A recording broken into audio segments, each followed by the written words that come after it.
and welcome to Blvd Bullies versus the World, episode 194.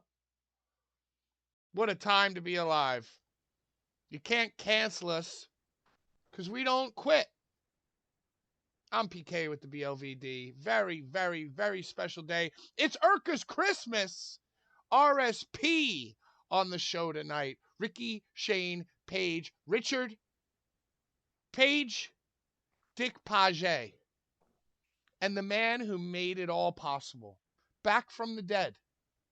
You've been on and off. You were off the show because Sean killed you. Then you came back on the show. You quit the show. You came back for episode 100. You were canceled. You were brought back. Then you went on a spiritual journey and came back. And now you're once again sending emails. You're sending giveaways. You're sending merch. And you got RSP Dick Page on the show. Ladies and gentlemen, thank yous in the chat for Bad Take Bry, the merch guy. Hello, fellow freaks. Welcome to the shit show. It is still my birthday. I never quit. I merely took a break. And I am now a recovering filthy Jew who saved Christmas.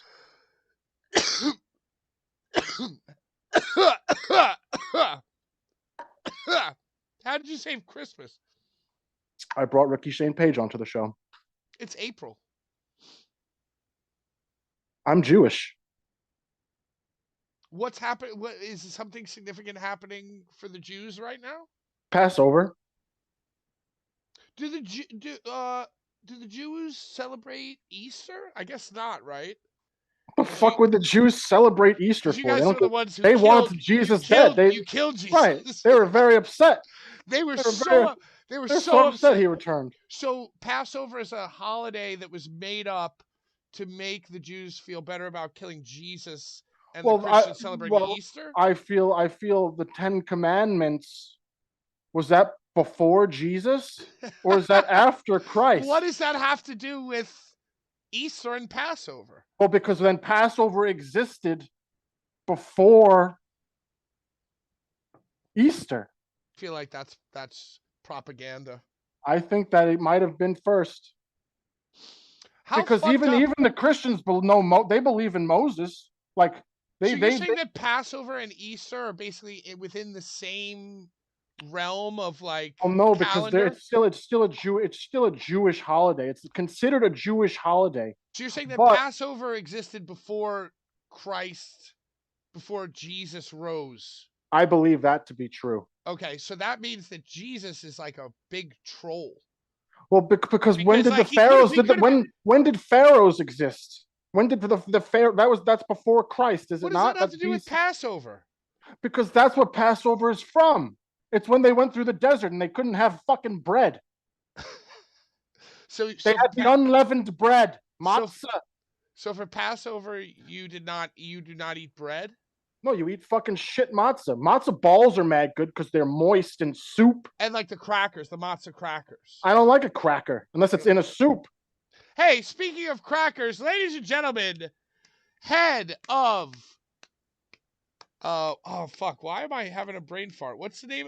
STF Media. There you go. There you go. I'm feeling extra salty cracker today, Patrick. I'm feeling salty cracker. You're a little matzah? You're a little matzed out? I feel like a saltine. I love a matzah cracker. I've never heard of a matzah cracker, dude. Matzah is a cracker. Like, I don't even know what you're talking about. Matzah crackers. So you're okay. It's over. The religion talk is over. Hello, Icarus. Ride Saint Cowboy. Follow, comment, share, subscribe. Hey, happy birthday, Brian. Happy birthday, Brian. Happy birthday. What are you salty about, Ick? Oh, I'm not salty. I just said you called me a cracker. I said I'm more of a saltine because I'm very salty with high blood pressure. Right. Yeah. That's what happens. Looking forward to today, though. Big day, big show. I fucking hate this headset, dude. I'm looking at my levels. You got a whole new get up, dude. You should be happy. You should feel comfortable now. I know, but I don't know. Just let me know in the chat if I sound okay. I don't know if I can pump it any louder. I mean, You're fucking fine. I guarantee you, if you sounded like shit, the chat would have already been talking shit to you because our chat loves to talk shit.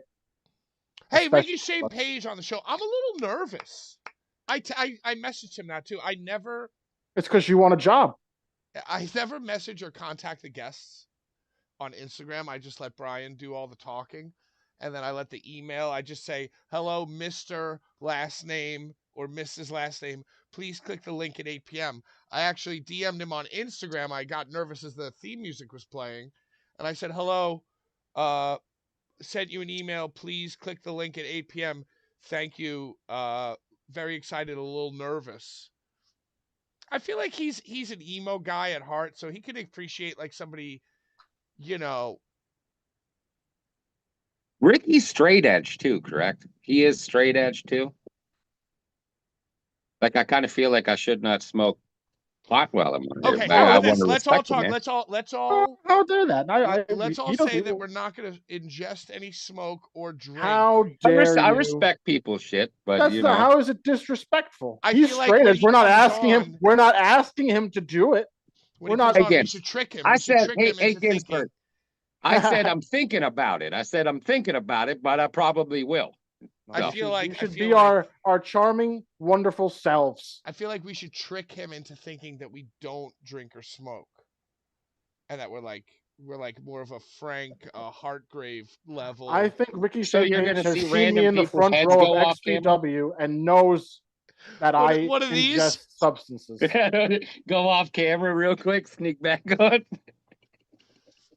I'll tell you what, I have a theory that I'm not going to say out loud as to why Dick agreed to come on. I feel like he's a smart guy. Ditchard is a smart guy, dude. And I feel like he has a plan. I know he has. I'm not even going to say no. I'm not even going to say no mo. I just have a theory, and I'll tell you at the end of the episode if it came true or not. I know he has a plan because I've seen the comments that he's made. Like I know exactly what he wants to talk about. So I posted, and once again, thank you everybody for watching. Thank you everybody for tuning in. If you're tuning in for the first time for Dick, thank you. Please subscribe. Please follow on all platforms. Follow STF Media. Larry Legend should be here any moment. Larry Legend's cat got like mauled, but by a porcupine. But so I don't. Why do you say porcupine, Ick? Because it looks like quills from a porcupine. No, but it's not. That was just grass in front of the. It wasn't grass. It was literally just fucking spit. The cat was drooling. That was drool coming out of the cat's mouth. I think it got fucked up by another cat. Maybe he's an outside cat. He's a tomcat. And he's in Baltimore. There's all kinds of fucking wild animals in the streets of Baltimore. Dirty Baltimore Ravens cats. Ravens, possums, probably. Possums are my most hated animal. Why? They're just the most disgusting, ugliest fucking. How dare you? They just play dead, dude. They don't even. People have like pet harmless. No, possums are harmless, brother. No, they're horrible creatures with the largest, baldest. It's like a cat and a rat fucked. There might. I mean, first of all, a radioactive, slimy, fucking bald head, bald tail. Ugh. I just saw the weirdest breed of a dog ever: a Newfoundland and a Corgi. Corgis are cute. Corgi mixed with what? A Newfoundland. A Newfoundland. The big ass fucking dogs, the big motherfucker. So they made a Corgi fucking Newfoundland. Corgi? It was like a long Corgi with a big fucking massive head. That's strange. Jesus, poor thing. Yeah, that's what I said. Yo, and you see these dogs, these sheep wolves, they live to be like 6 because their bodies think they're a horse. It's sick people. It's sick humans with weird thoughts in their problems. Yeah, it's our fucking problems, dude. Ugh, makes me sick. Like, let's mix a dachshund with an anaconda somehow. As I get an elephant and a pig. I feel like an elephant and pig. We'll call it Jimmy Lloyd.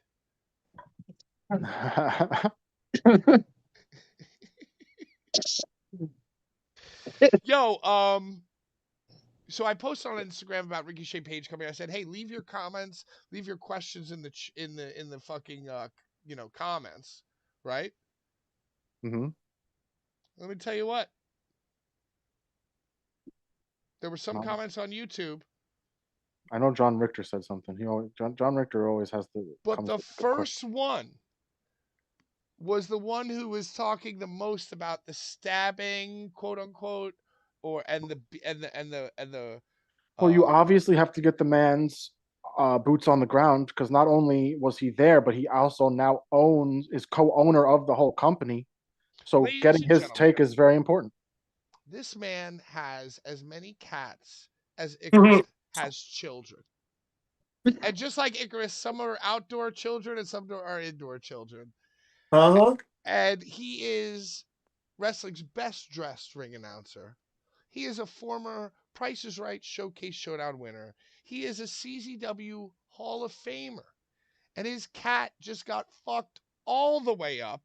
Not this one that you're holding. No, definitely not this one. But I think it's this one's father. They look I think similar. that the cat that is fucked up is this baby's father. Ladies and gentlemen, my wrestling father and yours. And thank you, by the way, for being on the show, even though your cat's injured, because I just feel like it would have been a really bad look to tell Dick that you were going to be here, and then you're not here. And then we become Ian Rotten because we have a cat excuse. Larry wasn't missing Dick. Larry wasn't missing Dick. Larry's not missing Dick. And that's what I'm saying. I work for Dick. See? I work for Dick. Okay? Oh, ladies and gentlemen, Larry Legend. Hey, y'all. I'm here. I got to eat, though. So I'm going to eat before... I got to eat. I'm a mukbang. I'm a mukbang. Should we do Larry's favorite part of the show now or after? Huh? You know what? I just want to talk very briefly. I just want to mention that the one person who is commenting is the person who is going so hard on this stabbing 12 wrestlers can't knock down a fan. Dirty Ron. Oh my God. Dirty Ronald McDonald himself commented, yes, as co-owner of IPW. Basically, he's trolling. He was the first one to hit the comments that he was trolling. Well, I can confess. I told Dirty Ron, now's not the time. After this comment, you reached out to him? Didn't he flip a table? No, if Dirty Ron is commenting, it's because Dirty Ron wanted to come. Oh yeah, he wanted on the to be show. On. Yes, dude. On this very episode, Dirty Ron wanted to nut all over it. He wanted to hornswoggle Dick Page. Mm-hmm. No, we couldn't do that to Dick. No, we cannot. But to answer your question, yes, Dirty Ronald flipped the table at XPW and it bopped Mickey Knuckles right on her little head. And me and Mickey were the only ones that were there, and he was mad because Rob didn't let him wrestle on the show or set up his gimmick table.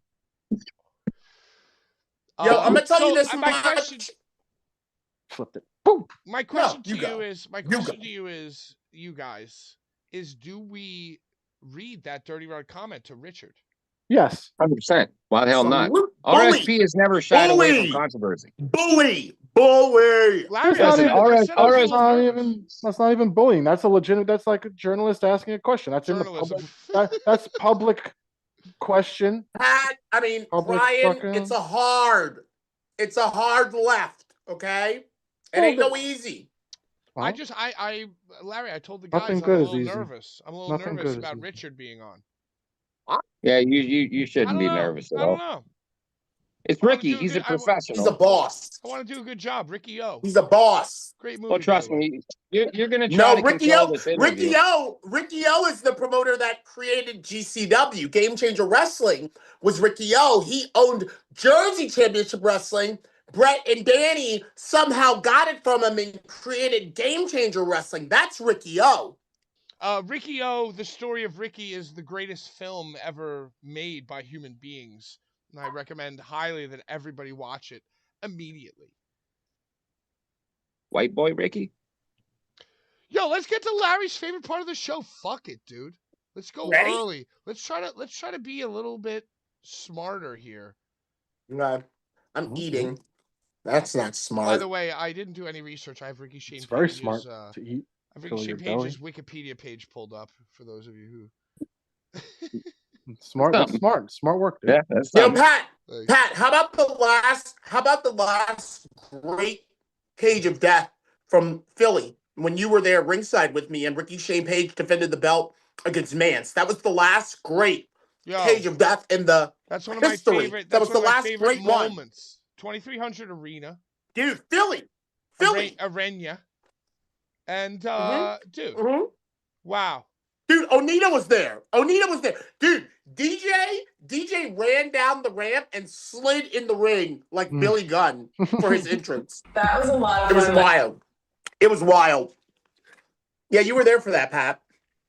I was there and I was liberally moving about town, dude.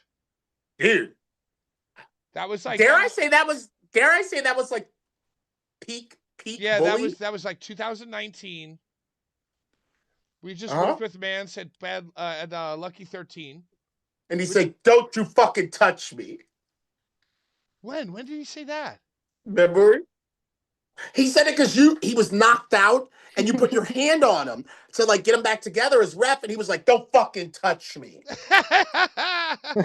Yo, I've never seen somebody knocked out so fucking ice cold as Mance Warner during that Lucky 13 Casanova Valentine show. By the way, I'm playing there next week. I'm playing. I you know what I was thinking about it? I've never played there musically, but Wow, it's a milestone. I've refereed we refereed many things there. And for the original Murder Mania, I was just thinking about this. I refereed a match between Schlack and Marcus Crane. No ring at Murder Mania. And they came out and like one of them pulled like a butcher knife, like a meat cleaver. Mhm. And they were like standing off with like a meat cleaver. Mhm. I don't remember who did what, but one had the meat cleaver and one brought out cocaine and put cocaine on the meat cleaver as a sign of, hey, don't cut me with the meat cleaver. Let's do this cocaine off of this knife together before we start the match. Classic. And I want cocaine. Yeah, of course, you're my kid. And I got the cocaine and I made it a 3-person fucking thing. Of course you did. And Of course and shit. God damn it.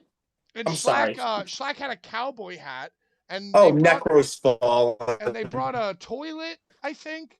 And I remember I kept that cowboy hat and I wore it for many years. And for many years on Twitch, we did 50 points. Cowboy hat on, cowboy hat off. And that was the cowboy hat I fucking got from the match I no ring refereed with Schlack and fucking Marcus Crane. And I did fucking cocaine off of the fucking meat cleaver with them. God fucking You bless absolutely did. America. Ricky You Shane absolutely Page did. on the show tonight. Yeah, so that 2300 Ricky Shane Page, Mance Warner match, I would suspect that that's got to be in his Mount Rushmore when Of we matches? ask him of his own matches. Mm. My plan was I was just going to say, I thought it was so. Let me talk. Jesus Christ. I thought it was so. I thought it was so. Let's practice for Ricky. Yeah, we can't do this when Dick gets here. Let's not do this when Dick gets here. Okay, yeah, Holy okay, let's shit. practice. Let's practice. I thought it was so sad. Go ahead, Larry. Go ahead. I'm going. I thought it was so sad and so noble how Dick just like walked up the ramp after he lost the belt to Mance. It was like this is Mance's moment. I lost. I'm not gonna stare at him longingly. I'm not gonna like shake his hand or hand him the belt. Don't even pay attention to me. But I did. And Rick walked so sad and so broken up the ramp that it was almost like it kind of set the seeds for a rematch. And we never got it. I just want to say that. Go ahead. My favorite part. That's all I want to say. I'm eating chicken. I was just entering in the contestants. Oh, this goes back. This is John Richter going back. Oh, Brian, what do they win? Explain the giveaways, please, and bring us into this. In order to win the rare exclusive giveaway, you have to comment on the YouTube video from the prior week. You have to comment on the video from the week before when we first showed these items. You have to comment on the YouTube video, So these not the live chat. These are items not the from live the chat. previous week. The previous. Right. This is from the previous week. And it's not the live chat, but the YouTube video. Just make a comment. You can be entered. Patrick will shake up in a scrambler. And we know the new rule is that Larry chooses his favorite comment. That's right, because there are multiple comments get put into the randomizer, the scrambler. Right. So now the rule of the game is that Larry is Larry's the favorite part of the show. overlord. Larry is literally the ultimate overlord of his favorite part of the show. The overlord. He chooses the winner of the illustrious rare exclusive giveaway. And from now on, he always eats during his favorite part of the show. Okay, let's not forget Michael Rappaport is the biggest wig, in my opinion. Johnny Richter, we were discussing Hall of Fame wigs. Schlack mentioned Fred Durst, which I fully support. Another one. Well, Ali G. Ali G. Sasha Boren. Respect. John Richter also goes on to say, gotta ask RSP, what classic wrestling does he actually watch, if any? And also, what band or rappers is he currently listening to? Besides Crime Slug, obviously. Ricky Shane Page is a Wong Hoff himself. Indeed he is. What? No, Indeed he is. He is indeed a Wong Hoff. No, he's... Oh, he is white and he's going hard as fuck, dude. Oh. That's undeniable. We've already established that a Wong Hoff and a Wigger, are two separate entities. It needs to be Wong more Hoff exclusive, Brian. is just a white person going hard as fuck. No, you can't throw everybody in it. No. It's got to be more exclusive. You guys are ridiculous. Larry understands me, and that's all that matters to me. That's because Larry's usually agreeing. I'm shouting at you. It's all that matters to me. It's all that matters. That's because Larry's drinking a nice ice cold beverage that he beautifully poured into that nice ice Coca-Cola cup. How dare you? See that? Hey, stop acting up. So keep that in mind. Make a mental note. John Richter says, what classic wrestling is he actively watching or has watched? And also what band or rapper is he currently listening to besides Slime Krug? Slime Krug. Horror Pain Gore Death says Schlack killed it at TNT DOA. Did we see this Tim Strange one? He was a bloody mess. Mess. I just saw clips. Of course. TNT, they're the ones that are also doing the Tournament of Death. TNT. You see, listen, hold on. Can I say something right now? Yes. This is the way. Yes. This is the way that it works. You just brought up that TNT is the one that's doing the CZW Tournament of Death joint venture, right? Okay. Look how Schlack goes over there on excursion to fucking sow the seeds of CZW's doing business. And then later on in the year, you get the rest of us. And they come over there, your appetite is wet. This is the way that you do it.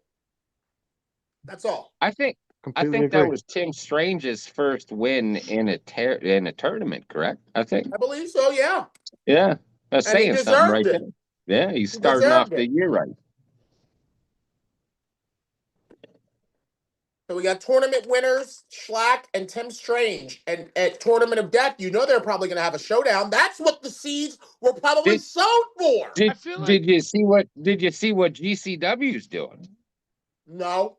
They're putting old Iceman into the Hall of Fame.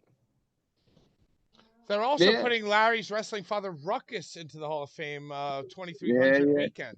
But it says 2300 Hall of Fame. So is it the same as their Hall of Fame that they do when they're in Atlantic City? Or is it a special 2300 offshoot? Is that the one that fucking Sabu got? Well, is he gonna get a banner? He should maybe Are Ruckus. you guys gonna let me talk? I think Yes, 2300 Larry. Arena has its own Hall of Fame. Yo, Ruckus should get a banner. Go ahead. Sorry, Larry. sorry, Larry. Give us the scoop, Larry. Ruckus was like the first one inducted into the GCW Independent Wrestling Hall of Fame. See, GCW has their Independent Wrestling Hall of Fame. I don't know, is CM Punk in it or Dave Prazak? Anyway, when Ruckus went into that one, it was the same one that, I don't know if it was CM Punk or Dave Prazak, but CM Punk was there. Whatever it was. That's the Independent Wrestling Hall of Fame. And then there's a 2300. And yes, that is a banner. That is a banner that hangs up next to Rocco Rock and Johnny Grunge and Sabu and Zandig. And anybody who comes in the 2300 arena will see the wrestling banners, and Ruckus gets his on May 2nd. So he's getting a banner. I like it. That's fucking awesome. It's like his 4th Hall of Fame.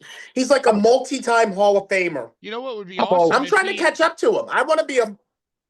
I feel I wanna like be it would be that. awesome if he demanded that you inducted him.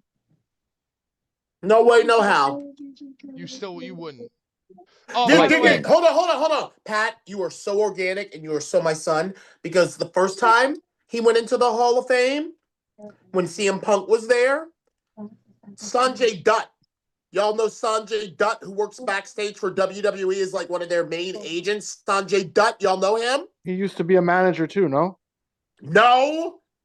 Sanjay Dutt was never a manager? No. Sanjay was. Yeah, wasn't he? all I right, think he let's was. keep it going. Keep it going. What's Oh, his yeah, point?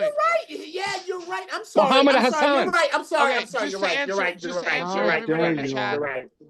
New. Listen. Hold on. You listen for a second. Sorry. New and returning viewers. Everybody's asking if they should put their fucking questions for RSP in the chat right now. Do not. Do it when he's It here, don't because funny, I'm not even. We're bantering. I'm not even looking at it right now. I'm sorry, Larry. I just wanted to answer that for the people. It's A lot of people are okay. It's okay. frothing. It's okay. They're frothing at the mouths like It's possums. okay. It's okay. I Fucking just want to say, to set it up, Sanjay called me or texted me the morning that Ruckus went into the Independent Wrestling Hall of Fame, or whatever their other Hall of Fame is that GCW started. And he was like, hey, man, I got to put Claude in the Hall of Fame tonight. What's that shit you say? Like, give me all the words that you say before you put them in. Before you announce them. You know, the Jake the Snake of getting baked, the Teddy Long hitting the bong, the Michael Hayes and Purple Haze, all that.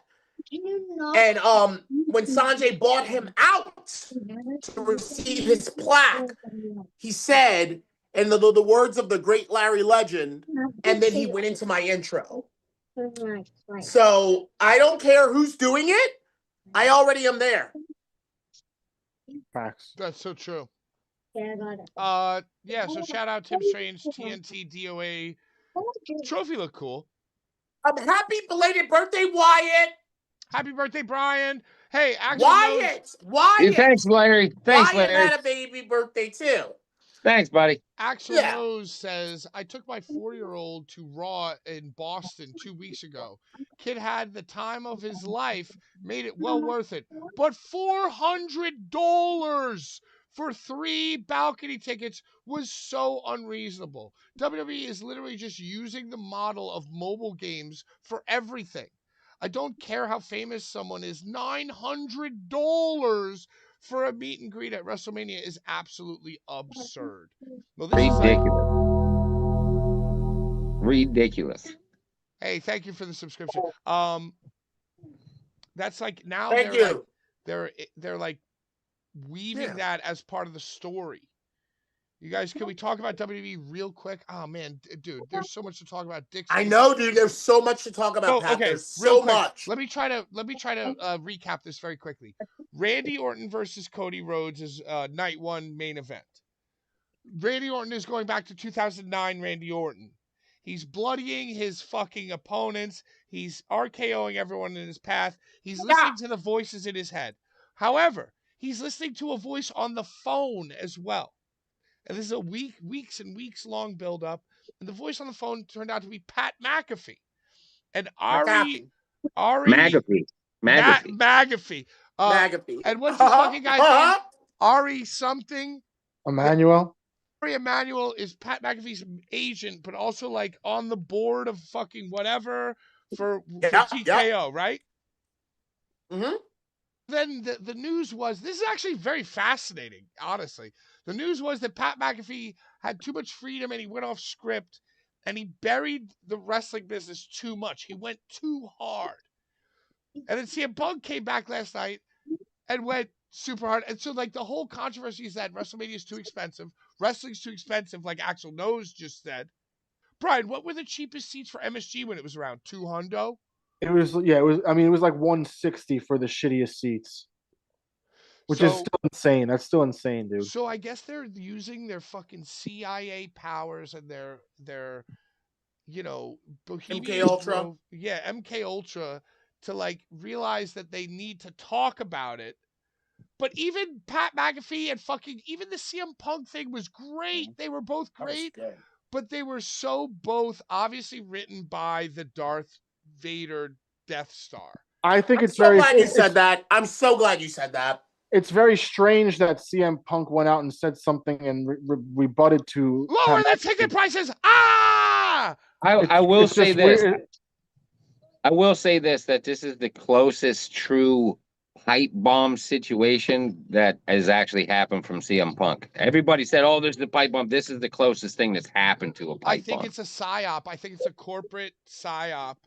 I think it's a NASDAQ, Dow Jones, fucking. Well, he took shots at The Rock, so that means The Rock's going to show up. It's just saying that. It's a succession chess move. Larry, you agreed with me.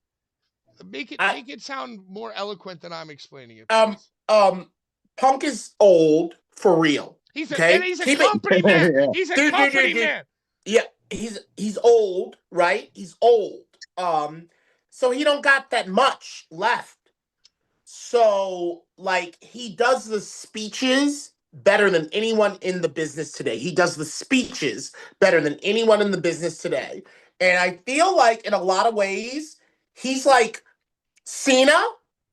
He's like Cena, but just like because he comes from Cena. like Cena. Because he comes. Cena was a can I finish? Because he comes from. Can I finish? Because he comes from ROH background. He comes from the actual gritty fucking indies. He knows how to like fool people and make them think that like it's real. But he's 100% getting his bag before it's lights out. He said he was never going to go to Saudi Arabia. He said, go suck a dick.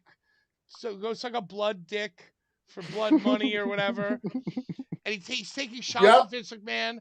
But I feel like this whole, we are exposing and we're making it look like we're meta, but it's just it's a corporate psyop. Pat McAfee wants tickets to be more expensive, and CM Punk wants them to be cheaper. Well, and it's a marketing. Dude, Go ahead. Yeah, what I don't like is the fact that there is no who is the heel in this, because if you notice, Punk said how rich he was twice. How many times have you ever heard Punk say how rich he was? He's like, I got so much money, I'm rich. Who's the fucking heel in this? Punk is, but CM Punk is just himself, and the fans, it's completely split. Like people are cheering Roman and people are cheering Punk. They're like, I would say I hate that about wrestling now. I hate that about wrestling now. Everybody's Roman is. I guarantee you, Roman is the actual heel, and the Usos are going to get involved, and it's going to be a whole fucking fuck fest. Yeah, I haven't really been watching that closely. I mean, but hey, at least people are. Like I said, it's a corporate psyop. People are talking about it. It is fascinating that.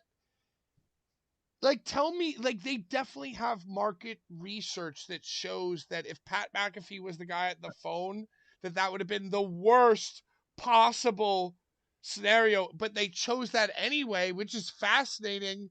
It's fascinating to me that they're talking about, like, the actual behind-the-scenes stuff. There were text messages leaked because, like, this fucking lawsuit. Anyway, that's the Axl Nose comment. Horror, pain, gore, death. Says excited for the new RPW, which will fill the void of XPW with proper management. Let's fucking go. I like the way they had to throw that XPW I line in there. rebutted to his comment. I replied. There'll be no duplicate of XPW. And now this is my pick to win. Nobody Fresh 4985. That's April 9th, 1985. Happy birthday. This is the last straw. Pat wonders why 5 people a week watch this podcast. How are you going to build the entire show around this incident at RPW and not even take the time to watch the video of the event? Better yet, not only did Pat not watch the video, he didn't even know there was a video. Do better. Wow. That's the winner. That's the winner right there. That's the winner. I love you, Horror Paint, Corget, Death and Axel Nose. That's not who it was. Yeah, that's. Oh, you're this right. person Yo, doesn't you're know, absolutely dude. right. And you know they don't know. Just to defend myself a little bit, I actually got sent that. I got DM'd that from my friend Marvin Silva, the tattooist, the tattooer. Wow. It is all over the place. It's right, all over the I'm place. Just saying, dude. it took today to reach my boy Marvin, the tattooer, right? Who sent it immediately to me. So the fact that I was a little behind, and by the way, you should see what these guys are sending in this group text. They're talking about cats getting hit by fucking, porcupines. They're talking about all this stuff. It just all goes in one ear, out the other, okay? Terrible. A lot of times when I send things, I'm like, Pat's going to look at this like, what? And, and it's so funny because, like, starting last Wednesday after I realized that I was so behind on the group chat, I didn't even know there was a video. I apologize. Hey, Nobody Fresh 4985. DM Brian, DM me, DM Larry. You win. Send us your address. You fucking win. We need your address. address. And anyone watching, we want comments like that. I don't think that person's ever won. No. And what they said was so poignant. Okay? Allegedly, allegedly poignant. Well, I mean, it's a little different than. Well, I will also. I'm going to take this time now to the giveaway for next week. Is this Eric Ryan trading card?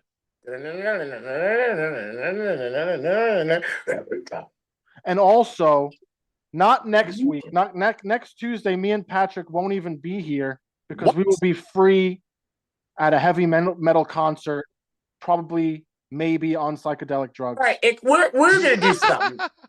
We gotta do something. I'll come up to Erie or Easton or wherever you are, and we're gonna do a coffee crawl where we go to all the the coffee shops I source. That's gonna be our thing. How about that? Okay. Because y'all go to Lady Gaga, you go to metal. We're going to heavy metal. You're just butt buddies. Me and heavy metal. So yeah, but next week it's going to be a Larry and Icarus special. I just want everyone to know that I will not be moshing at the Slaughter to Prevention. I don't mosh. I just crowd surf, but I sometimes two-step. I'm not going to do anything. Is fun. But I'll tell you this. What was the last show we went to? Cattle Decapitation. I was chatting up Angela. I ignored the entire show to chat up Angela. How dare you? And this time I will be paying more attention to the bands that are playing. I promise you that. I'm going to make you crowd surf. You say that now. You say that now. Unless Angela. Okay, whatever it is. Somebody offers a cage. Next week is the Larry and Icarus special. The week after that, the special guest that we will have on Blvd Bullies versus the World is Eric Ryan. Eric Ryan will be on the ER. One of the final XPW champion of the East Coast. Necro was the West Coast. Necro had the West Coast title. It was a whole thing. But also, I no longer have a PlayStation 5, so you will receive this Demon Souls. What? You get Demon Souls on PlayStation 5. Demon Souls remake? And also like this copy of Funny Games. Oh, that's a horrible movie. You can what? Dude, those two things that this movie you can only watch it if you have a what is it called? Blu-ray. No. It's like the beast. I have it's fuck you, brother. It's a B, like a B. You need a B player, not like the ones in America. It's from a different country. The region. You're Region talking B. about the Thank you. regions. Thank you, Larry. Thank you Yes. very much. It's a Yes. region A B. region free or some shit. You No, gotta it's not a Japanese region free outlet because in then it your would house. work. Most of these different country DVDs work in an Xbox. This one doesn't. So I'm warning you. I'm just giving it so you'll have it. It's more of just like to have it for You show. gotta have a Japanese fucking You gotta outlet have a too to power it. Japanese fucking Blu-ray Funny player games. If Funny you games. play Demon Souls and a whoopee cushion. and what a great giveaway. Wow. That's the icing. That's the cherry. A whoopee cushion. Yeah. I haven't blown it. I haven't blown this whoopee cushion. Unblown. It's an unblown whoopee. Unblown wow. whoopee. Unblown Holy whoopee. Blow your shit. first whoopee What today. a giveaway. So I was about to blow it up for show, but then I thought about it. If you've never blown a whoopee, you can win your first whoopee next week. you can get your Yes. first whoopee blow in. Mm-hmm. So there you go. Yeah, So the whoop- one you you get don't whoopies. criticize. And by the way, I wouldn't make a habit of criticizing me in the comments. I don't think Larry's gonna. I think you should make it a habit. Make it a big. That make might be it the make it automatic the winner. habit. Make it the habit.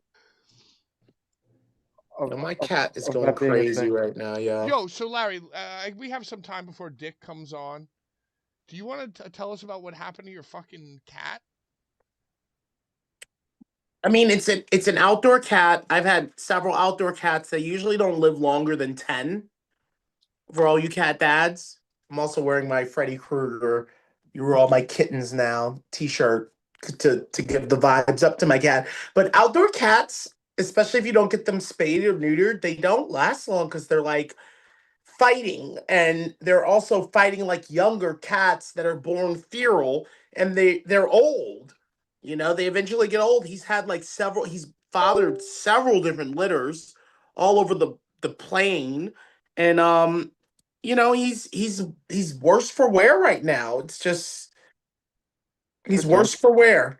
But he's alive, dude. Here's the thing. Was your cat attacked by a porcupine, or was No, there are no porcupines in Baltimore. Sorry. We have a lot of groundhogs. And that is a possibility. But I believe he just keeps company with a cat colony that are diseased. Oh, I nice. believe that he keeps company with a leper cat colony. A leper cat colony. Yes, because he really only comes by for meals. He's He's not hanging like out in my the trap friend. house. Yeah, and I think he's sick, dude, from AIDS or something. Oh shit. It's very He's possible. got that. He's got that. Hey, fuck, fucking dude. Those outdoor cats. Dude. feline AIDS. Dude. And he's All right. not, he's like, Might have he's fucked a like groundhog. 7. He's like 7. Yeah, and he's sick. So I keep squirting this shit in his mouth. I keep squirting this like nose and ear like thing in his mouth. And whenever I do that, he like eats it like it's food, and then he's like back alert. Like he's like, I'll come up on the porch, there's drool coming out of his mouth, his eyes closed, he's like, "Are you all right, man?" And then I squirt the shit in his mouth, and he's like, "Oh shit, I'm alive." So he's hanging on, but it's really harrowing. It's really harrowing. He looked rough in that fucking photo with the fucking Yeah, snot that was dripping out not a of his great mouth. photo. Brian, the chat wants to know what you're smoking, what you're doing. Smoking pot out of the Yeah. window. I'm doing this before our guest Nicholas Page we comes got it. on. Once Nicholas Page comes on, So I'm being respectful. We got to go off camera to smoke. Yeah, so. you got to put your I'm face. smoking now before he comes. What kind of marijuana are you smoking in the chat? I don't know. I was gifted No, like it a is pound of pot. it is flour. It's flour. It's just What some kind flour. of flour? I'm not so sure of the kind of it. I've had it for a while. I've had a pound of it, and now it's like a half a pound. What You're strain? rich, dude. You're Jeez. rich. I've never had a I didn't pay for that pound of pot. anything. I didn't Do you pay for put the pound of pot, brother. Do you put it in the freezer? No, I put it in All a right. fucking mason jar. He smokes it so I quick. smoke it. What strain? What strain? I don't know the strain. I don't know. Variety. Guys, Come on. Let's get our words together. It's flour. It's not a strain. You strain when you take a shit. How it's dare variety. you. Come on, guys. Come on. I was variety? gifted this marijuana from the guy the Conor McGregor. I was gifted this from Conor McGregor. I miss If you that know, Connor. you know. I If miss you know, that you know. Connor in the heart That Conor, Ryan, you that always Conor bought McGregor. that Conor to the heart. That Conor Oh my McGregor. God, you always bought that Conor to the heart, Bro, Brian. that's why Necro Butcher loves me. I had a Conor McGregor. I think type I of once night gave with Necro Butcher a whole fucking Conor. thing. A whole Conor. A whole Conor, dude. I didn't even ask him for shit, and he just has been my best friend ever since. Yeah, because you can't feel your face. And I'm Jew. He loves me, and I'm a Jew. And he knows it. He can't. Johnny Richter says, I used to sell pounds in the Midwest in the 2000s. Blaze the bingo hall. Cat AIDS strikes again. Crazy. I couldn't smoke the same strain that long. That's why you got to go through it so fast.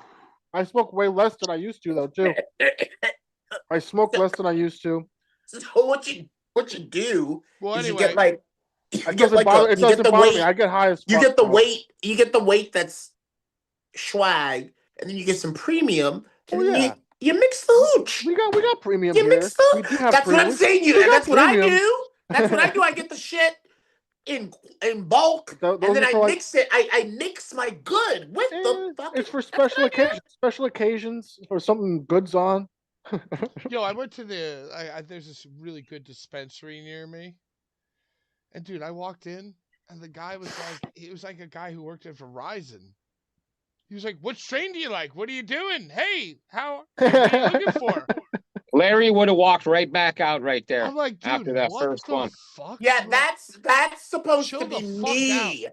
I'm supposed to be the one thinking like, what are the varieties? Tell me what's good. And you can't hit me with that when I walk through. I'm like, whoa. Well, that guy, you notice he said, "What strain do you like?" You would have turned around and fucking walked in. That too. Well, that's the thing too. Like variety. Like, he goes, indica or sativa, and I'm thinking to myself, dude, you're being so enthusiastic.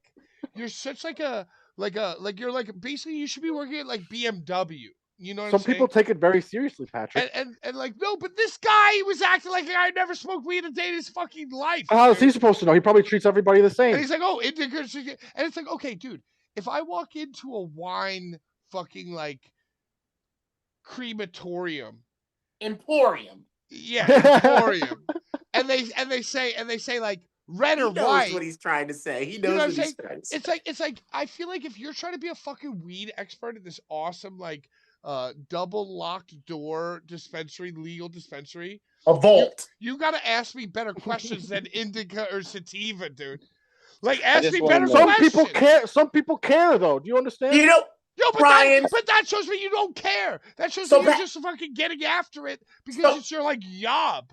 So that's what it is. Pat. It is his job. But hold on, Brian. His job is to be a fucking consigliere, a fucking sommelier. Yes, Pat wants the Apple Store. He wants the Apple Store. What do you do for work? You fucking look around, and then eventually you approach the motherfucker. The motherfucker's not like in your face the second you walk through the door. Like you like iPods or you're like Apple Music. No, dude. Yeah, it was horrible. The guy was horrible. And you know what? This one, price and percentage. I always tip the guy I went to before. It was chill. And I was like, dude, I don't know. Give me something that's not going to put me in the hospital. And he hooked me up. What does that even mean? Well, he figured out my question. And even if I walked right into his sales goals accidentally. Hold on. Okay.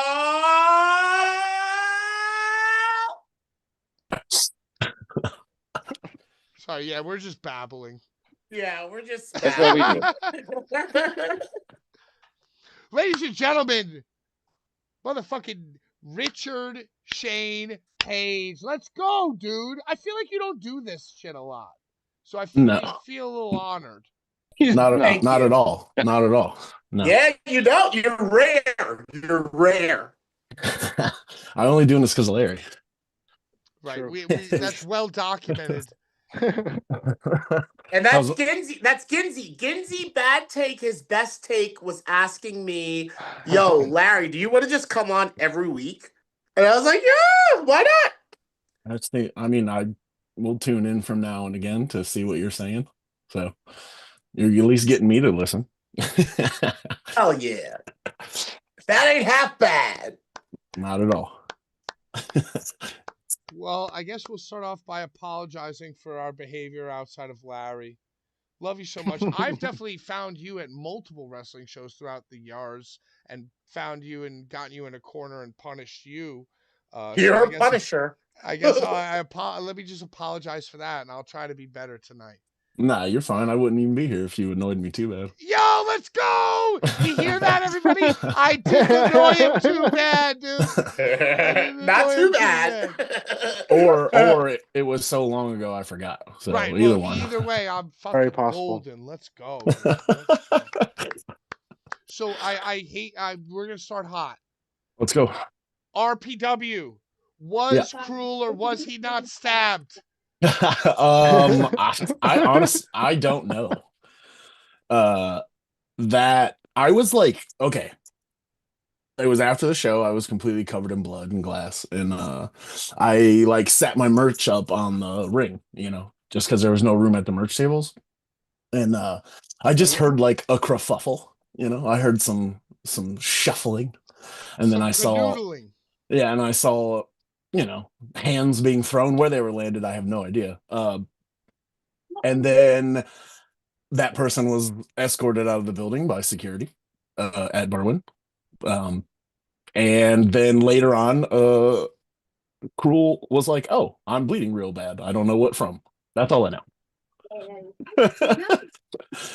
Mind you, he had a death match with Schlack that involved a lot of light tubes. He might have had a cut he forgot about, but I don't know. I wasn't over there. I didn't see it. That guy was being an asshole all night, like getting in people's faces and stuff. So like, I'm not surprised that happened, but like, I don't know. That's what you get for messing with a bunch of wrestlers and a bunch of dudes who don't play like that. Was Cruel and Schlack the last match, or were you and Eric? Me and Dillinger was the last match, yeah. And that's when you announced that you were the name on the contract says Page. It says Dick Page, promoter. But it says Dick Page, Richard. So it's a joint venture. Mm-hmm. And you announced your 25 years. Oh, I love that. I watched that several times through several platforms. It was beautiful. Thank you. Yeah, we've been talking about it for a few months, and just one of those like, should we do it? Is it even the right time? Like, are we even like capable of doing it right now? And it honestly was going back and forth until that night. We just kind of pulled Chris aside and we wanted to talk to him about it, because like we had every intentions of doing everything, and then like Schlack had some issues. Joe got into a car accident. I had some issues. Like, it was like everything was telling us like maybe we should wait, but then that day we were like, fuck it, like we're just gonna do it, and we're gonna see what happens. Like, we just been wrestling as long as we have, and especially me, like, you just seen everybody do it the wrong way and treat everybody badly and things like that, and it's just like, you want to do it the right way. And I know how hard it is. I know how hard the business is, and there's no money. Like, people think there's like all this money, Nobody's rich. Nobody's rich. And the people that are, or at least they're living comfortable, are probably keeping it for themselves and not helping their employees out that work for them and bleed for them and get them in that position. So that's something that we want to do. Cause like, I mean, like a lot of people, probably don't know me on a personal level. Like Larry knows me pretty well. Yeah. Years. Yeah. I mean, help me win the CZW world title. If hell yeah. A lot of people forget. But I'm not a money motivated person. Like, I don't really care about money whatsoever. I've been poor my whole life, just poor white trash from Ohio, and so I just want to do cool like Mox. Exactly. I just want to do. Just want to say that because I've heard Mox say those exact words that you just said. Mox has said those words to me. So yeah. It's true, and I want to do cool shit with my friends, and that's it. That's the only reason I do anything that I do. I mean, I help out at Beyond. I've been helping out at CZW backstage. I help out at Revolver backstage sometimes. Like, and it's not like I'm getting, you know, all these extra paydays and getting my pockets lined. I'm just doing it because I like it and I want wrestling to be good. So that's kind of the idea. And like, you know, Joe and Schlack and others, we all were like, fuck it, let's do it. Like, if we're gonna do it and be stressed out about all these decisions that people make and they do things the wrong way and we're always bitching to each other, we might as well give it a rip ourselves. So you've known Schlack like forever. I feel like Dredd is a new kind of player who ascended quickly. Sure. So why Dredd? What made Dredd the third wise man? Because Yeah, I feel like the promos, you're in his promos kind of. You gotta let him too. talk. All right, I'm It's okay. sorry. You're I'm sorry. fine. I'm You're sorry. fine. He'll do this. Sorry. He'll do this. Oh man, I should just left. It's okay. It's okay. But you said you were gonna. You said we're practicing. I followed. Yeah, I was. But then oh man. Okay, just go ahead. Why Dredd? It's okay. Back to Schlack first before we get there. So like I met Schlack. He was setting up the ring at CZW when I first started wrestling there. You know, Schlack was a young boy. Mm-hmm. And my first TOD, I think Eat the Trumbuckle played intermission. And him and Dan O'Hare were setting the ring. So I've known, you know, Schlack is pretty much his whole wrestling career.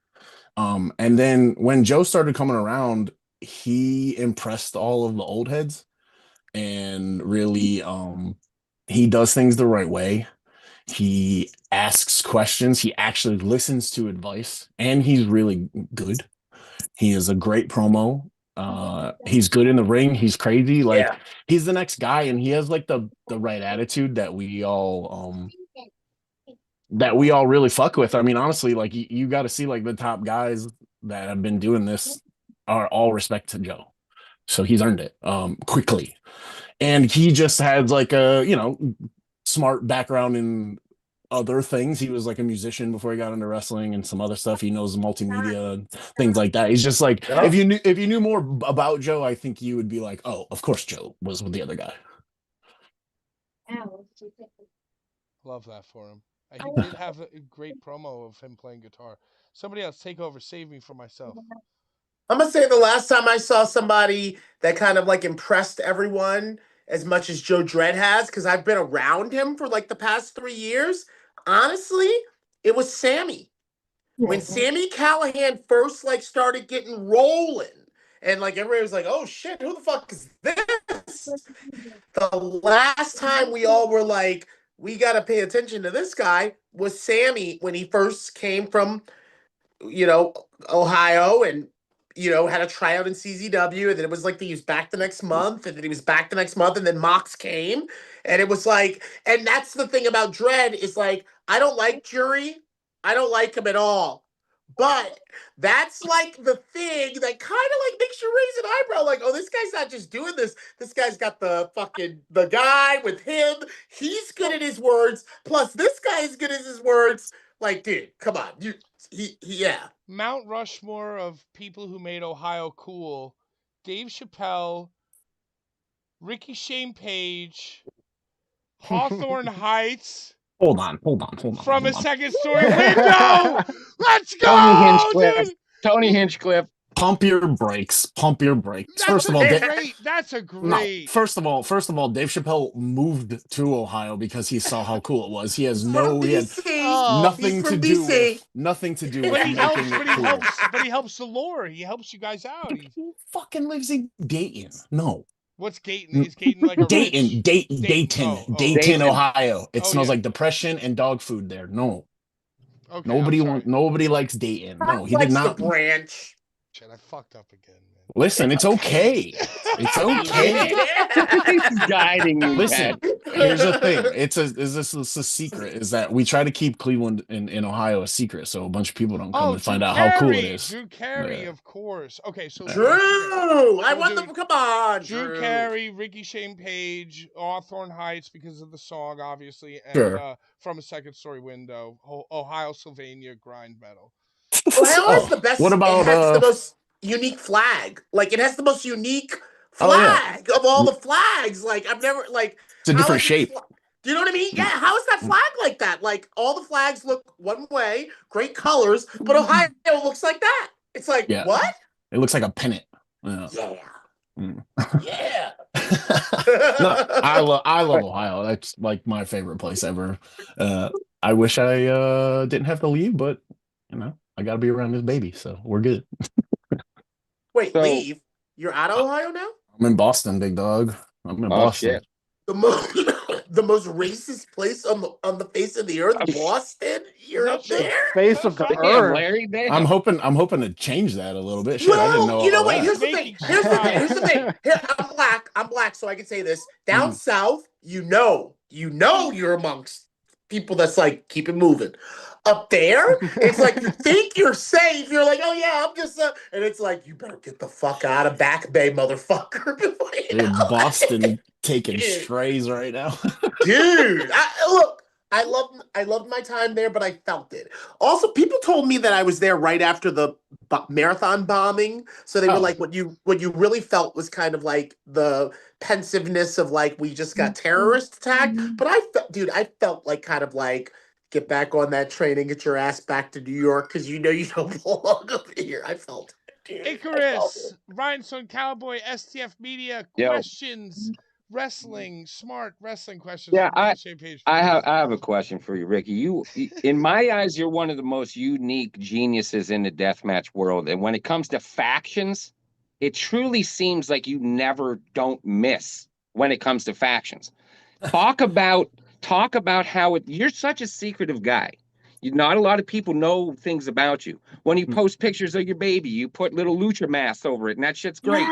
Yes, But when it dude. comes to factions, when you were in MLW, you had the calling, which was a great thing. You had Raven on your side for that, which is a very rare thing. Then you had Revolver with Red, right? RED.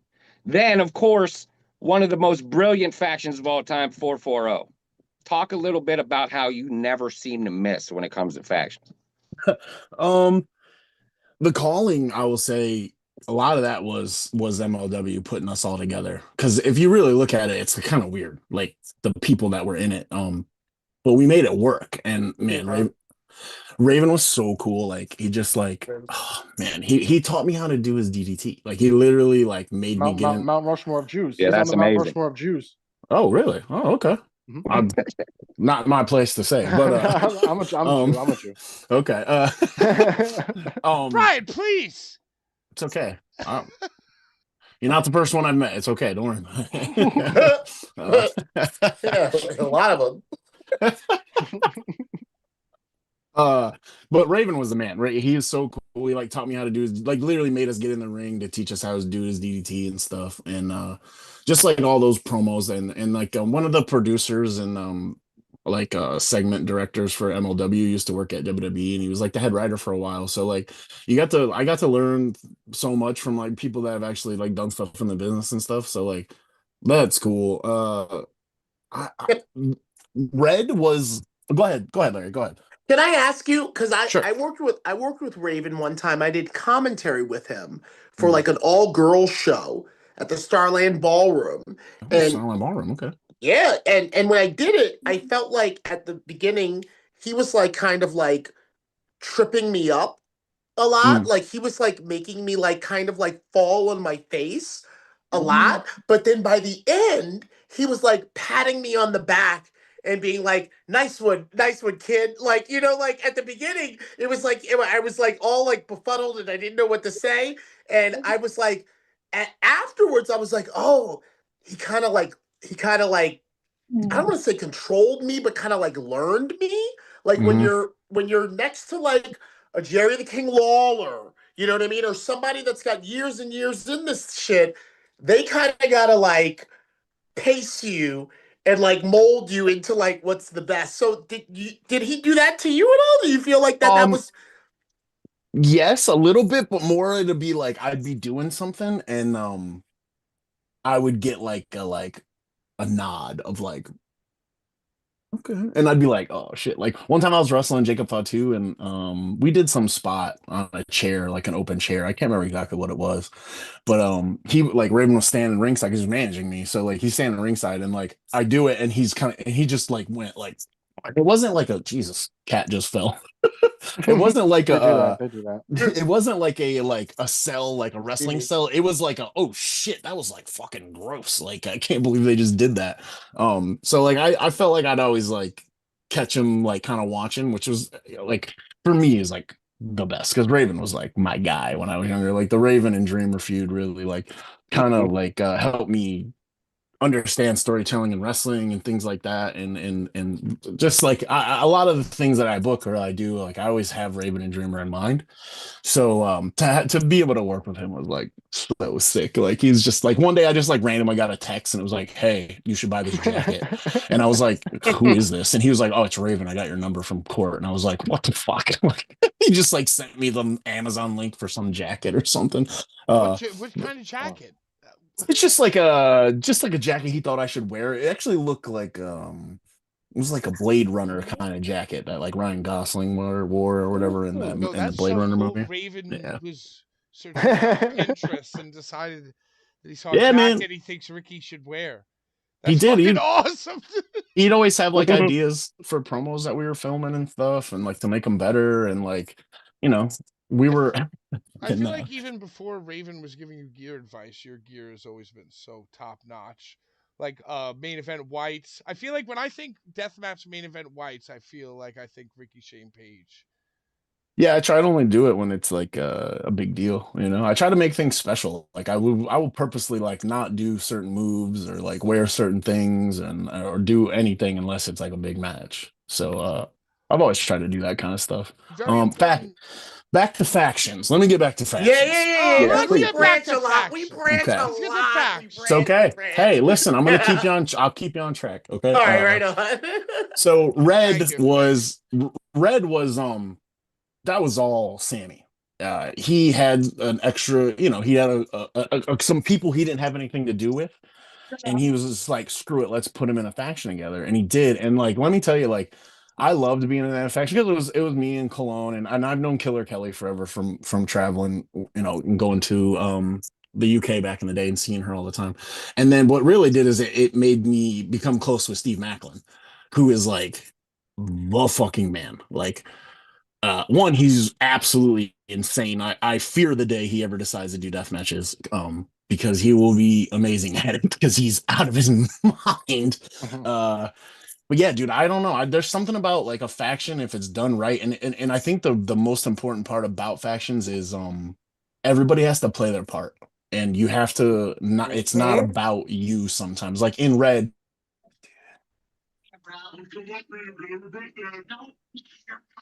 Oh no! Is it me? Is it me?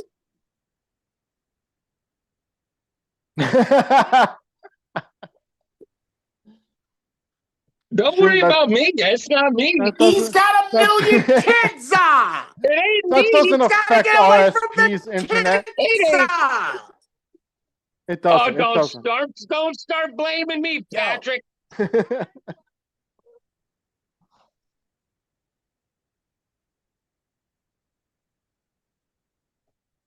You want to clean the dog shit out of my house?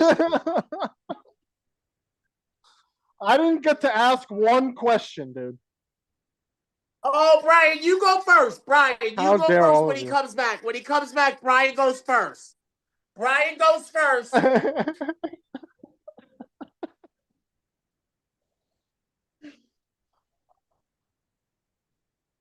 It ain't me. Our internet's fine, Patrick.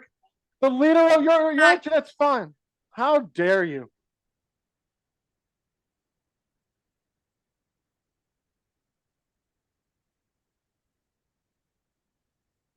That's not what happened. That's not what happened.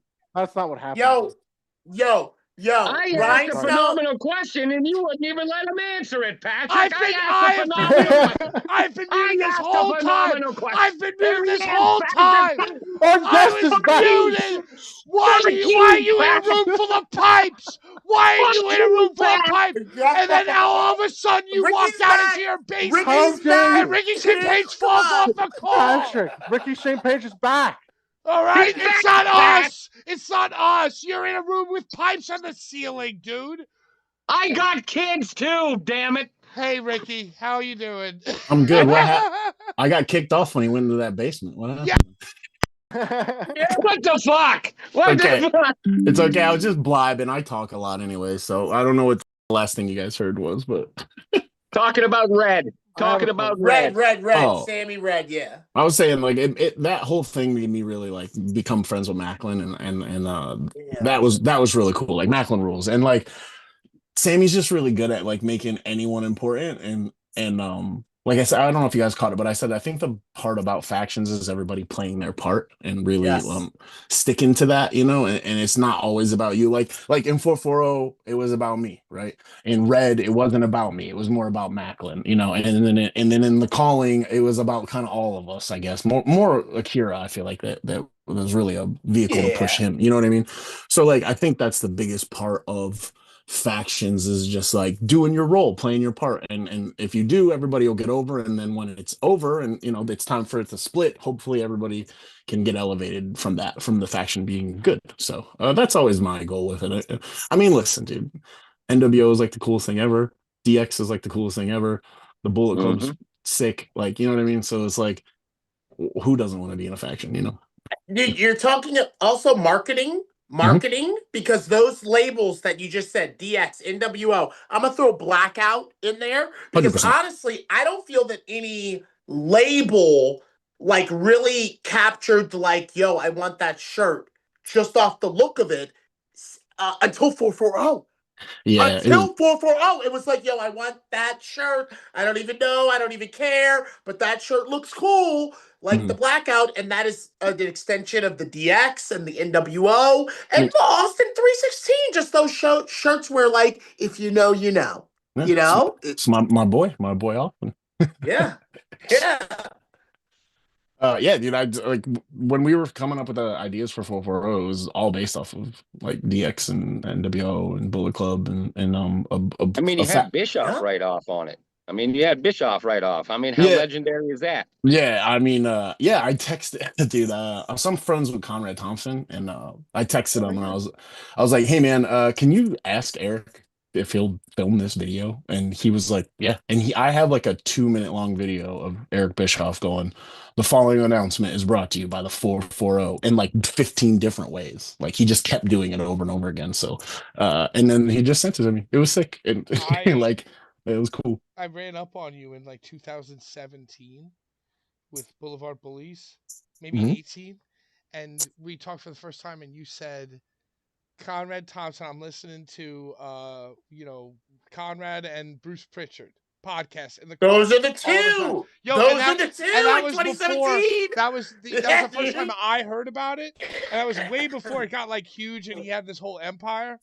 So I'm not surprised to hear you say that because you were the first motherfucker who told me about that. Oh, wow. Yeah, and Those I've moved on. I've moved on from Bruce. I've moved on from Bruce, but at the time, listening to those like episodes 1 through fucking 100. Oh my god, yeah, you put me on. You put me on to all of it. Yeah. Oh my god. I just love learning about wrestling, man. Honestly. Okay. Questions. Questions from the audience. So real quick. I'm not in a hurry. So if you take your time, I'm not. You don't gotta rush me out of here. All right. Oh yeah, appreciate it. Yeah, no worries. Oh wait, hold on. Before I do this, Brian, you booked the guest. Brian, I'm sure you have a question. Let me go to Brian. Well, how dare you? You were just about to read our guests. I'm a terrible guest. Our guests are more important. I changed my mind. It's okay.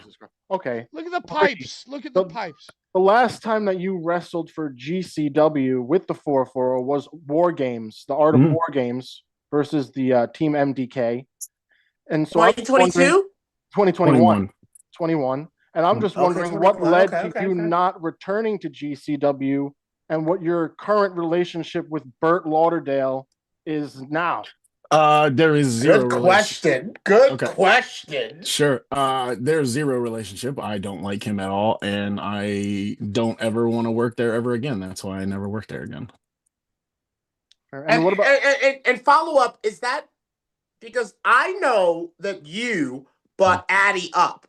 I know that from my time in No Holds Barred. You introduced the world to Addy, and then at some point, it was like you were gone and everyone was gone, and then Addie returned. And is that what I don't stay in other people's affairs, but no, like, I mean that was this is years afterward. No, I haven't spoken to Brett since the 2-3 days after War Games. Do you and Addie keep in touch? No, we do not. Whoa, but that's what I'm saying. Is that because at first Addie left and then went back? Yes. That's crazy. 100%. Crazy to me. Yeah, I haven't talked to him since, maybe a few texts. Well, whatever the shit they're doing now is just a watered down, shitty, fucking terrible 4-4. Hey! I don't see it. I have no idea. I got a question for you, Ricky. It's Otis and him. Otis and it's the cousin, Christian. Vandal. Right. Yes. Okay. Vandal 56. Vandal 52. Which is a 48. 440 now. I have no idea. I haven't seen any of that. I have no idea. All of my favorite women from Ohio had like sad. I didn't think that's sad. All my favorite women from Ohio had like 613, 614. Yeah, not 440. No, I was like, I fell in love with 2 or 3 614 ladies. It's like Southern Ohio. You like Southern Ohio, don't you? No, like Columbus, like yeah, Southern Ohio. Yeah. Oh, Southern Ohio. Nobody wants, bro. As soon as you go to Columbus, people got Southern accents all of a sudden. I live by Conneaut, Ohio, for Christ's sake. I live in Erie, PA. Oh, Erie. Oh, really, dude? You're very close to where I was. I live. I'm close. Maybe I'll start a faction 614. There you go. So, Ricky, I got a question for you. With all you've been in this business for a long fucking time. Really, if you walked into anywhere that you could really say what you want and they got to respect it. That's how it is. What was it about Ruthless Pro's locker room, everything about it that made you say, this is the company that I want? Good question. Here's the thing. I think that starting a promotion in those first couple of years is the hardest part, right? It really is. And I've been thinking about this for probably 15 years. We were trying to buy this old place from Ohio back in the day. Me and another friend of mine were trying to buy IWA Mid-South. Like, there was like a few times where I've tried to do this. Because the groundwork's already there. There's a branding, there's a bit of an audience and things like that. You know, you don't have to start from scratch, right? And I always liked for Chris Kohlenberg, the person who owned RPW before, he was just kind of like a fan, right? And he just started running shows. And he did pretty good for not really knowing what's up too much. You know what I mean? So like when it was that they were going to close down and then some other places were closing down and me and Schlack and a few other people were just like, man, this sucks. Like, where are we going to work? You know, there's not a lot of places to do death matches. I was starting to come back. I wanted to do some more. There's a few people I want to wrestle before I stop wrestling. So I wanted to come back and do a couple more death matches. And it was just kind of like, where are we going to do it? You know, there's places that all of us won't work because of personal reasons. So, that would be me. Yeah. And so it's like, well, fuck it. Let's do it. And that was part of the reason I came back to CZW, was to try to help CZW get into a position so people could have work again. Because not everybody is worried about the entire business. Not everybody's worried about wrestling in general. They're worried about themselves, which is totally understandable. And I get that, but like, that's just not how I operate, you know? So the branding's there. When I first started wrestling, I wrestled for a place called RCW, Ruthless Championship Wrestling, which I ended up bringing back and started doing some student shows a couple years ago. So the word ruthless just kind of has followed me around. And we were just like, maybe it'll work, maybe it won't. But I mean, from the reaction that night and the very, small reaction online, I think it's going to work and people seem excited. So, it's just like more of a, now's the time, not necessarily like this was the perfect promotion. It was like, I'm going to make it the perfect promotion. I'm going to do it the way we want to do it and the way that I like my wrestling. So, and hopefully other people enjoy that too. it's totally rare to see a group of guys come together and do like just like start their own promotion. It's like a rare thing to see happen. Yeah, I was Like, honestly just a part of one of these that happened in England. I don't know if you guys have heard of Burning Heart Pro Wrestling. Um, it's a new promotion that only started maybe like 2 years ago. I was there for the first tours, the first weekender they did. They did like a triple shot, and I was there, and it's ran by like GYV, Grizzled Young Vets, and some other wrestlers, and it's all wrestlers running everything. They're doing everything, and then they have one of their friends, Lauren.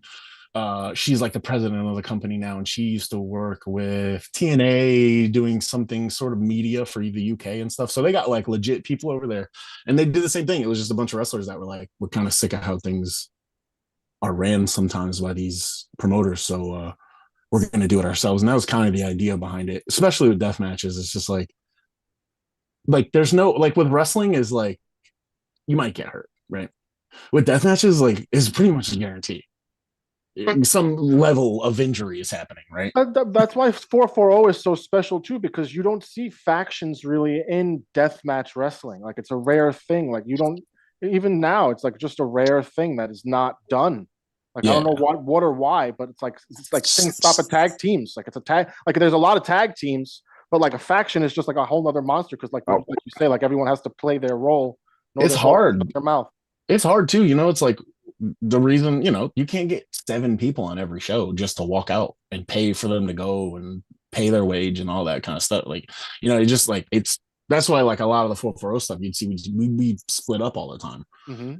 It's because it's just it's impossible to bring that many people in, so it's really hard to pull off factions. But like honestly, like we just did it. Like we had internal rules and systems, and we talked to each other about everything. And like I know a lot of the main decisions of like creatively were like me and Atticus, obviously, especially with the promos and stuff. And but everybody had input and things like that. And so everybody has certain people have to take charge to get things done. But like, who's the editor? Who's the Final Cut Pro? Who's the Adobe Premiere guy? That's Rick. That's Rick. Is it Rick? Is it Addy?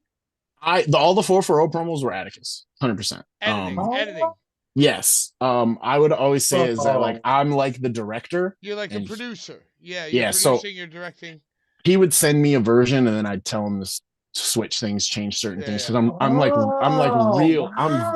very anal about stuff. I can do it. I can edit, but I'm very basic. Very like I taught myself how to use Premiere.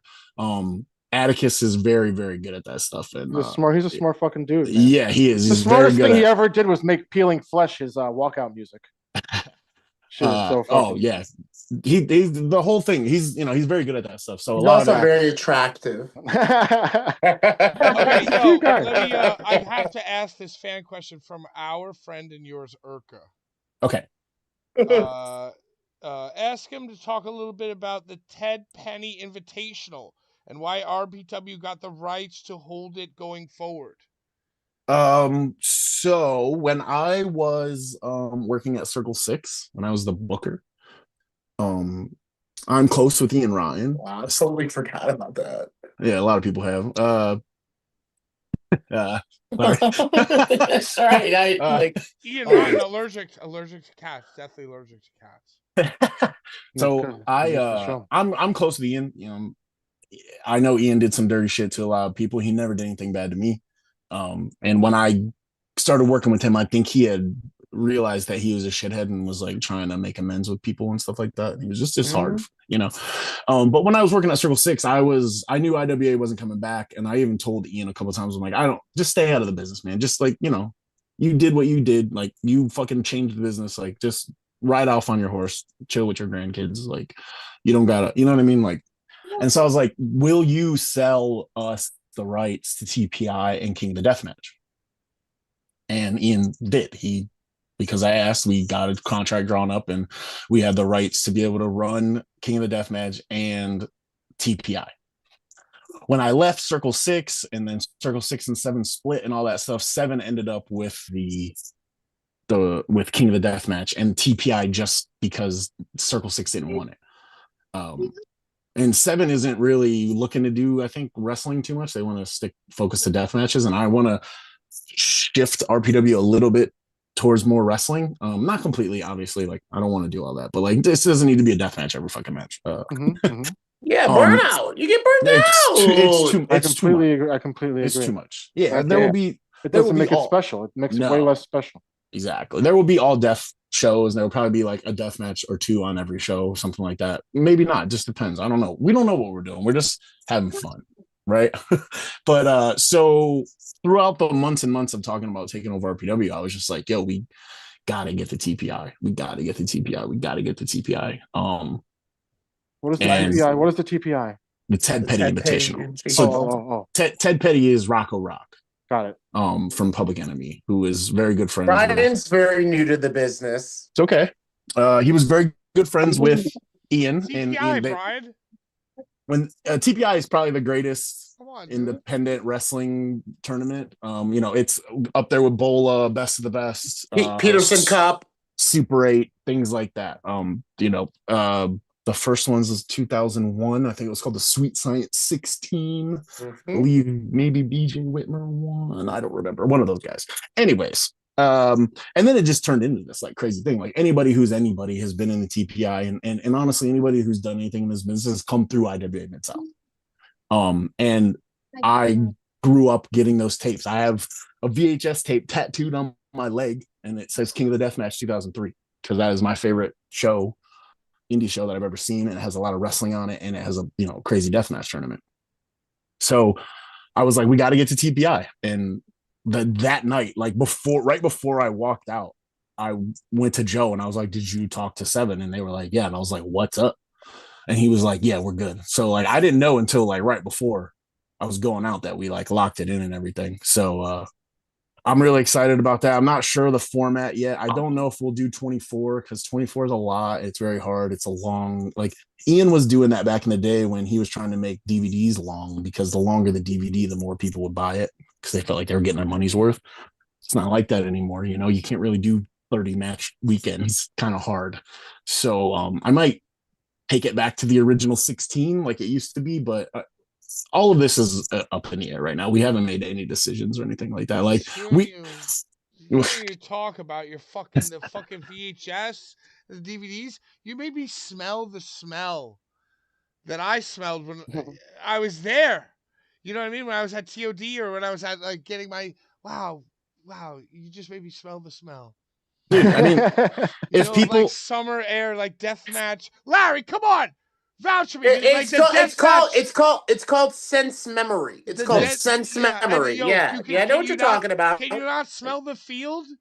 I mean, I've got tapes all around me. I've got tapes all around me. I don't even smell the smell. I'm just saying, you made me smell the smell, dude. All right, go ahead. Nostalgia, I'm with you. Yo, I just smell. You talking about that shit? I just smell the smell, dude. I'm just saying. I'm gonna check on my mom. I'm gonna go check on my mom. I'll be right back. Nostalgia is the greatest drug ever invented. Absolutely. So yeah, dude, I'm hear a song. You smell the smell. Yep. That's like those death matches, those early 2000 shits. Dude, if I didn't get into wrestling, like I'd probably be, on a podcast with guys like you talking about wrestling. You know what I mean? Like I was just like an indie wrestling fan. Like I found CZW in 1999 because I, AOL homepage searched. This was before Google. Hardcore wrestling or whatever, and CZW's website came up. So like I was buying VHS tapes and illegally downloading them on extreme wrestling torrents and things like that because I was poor. And did you ever do the magazine cutout, like the 3 for $60 RF video tape? No, I never did. Like never even. If literally a lot of the ones that I'd get someone to make a copy of it for me, I was that. Like I was a poor kid. But also I was like already wrestling. So like I started wrestling when I was like 16, 17. So like I was like a fan of CZW and like starting in the business at the same time. So my origin story is very random and weird. Brian, please take it. Yeah, what have you other guys? All right, I got two. One is mine, and the other one is from the most controversial group leader on Facebook. Oh boy, Andy Lawler. What Andy Lawler has to say. Andy wants to know, since you're talking about how this is going to be real wrestling, no more bullshit, is this the time where we see Necro's trigger pulled and we're going to see him? I mean, listen, I love the Necro Butcher, and I would love to have him around, but like, I'm not gonna jeopardize anything with the company right now. Mhm. I've behind the scenes been pushing for Necro at other places. Um, we're in a real hot spot right now. I don't know if you know, but someone may or may not have been stabbed at the last show. Oh yeah, yeah, yeah. So Allegedly, Yeah. allegedly. listen, again, I love Necro Butcher. I came up loving the Necro Butcher, and I understand why people have issues with him. Because it's just like nobody cares. Like a lot of these people, a lot of these wrestling fans don't. They just want to watch wrestling, man. They don't care about Trump and whatever and this and that and the other thing. They just don't want to hear about it. And listen, this is America. Necro Butcher, say whatever you want. I'm never going to tell you not to. But if you keep saying certain things, people might not be able to do business with you. Now, am I saying that that's us? No, not at all. I want to get to a position where we can use the Necro Butcher because he's the fucking Necro Butcher and he rules. But again, I'm not gonna. I got a baby. Joe's got kids. Schlack's got something.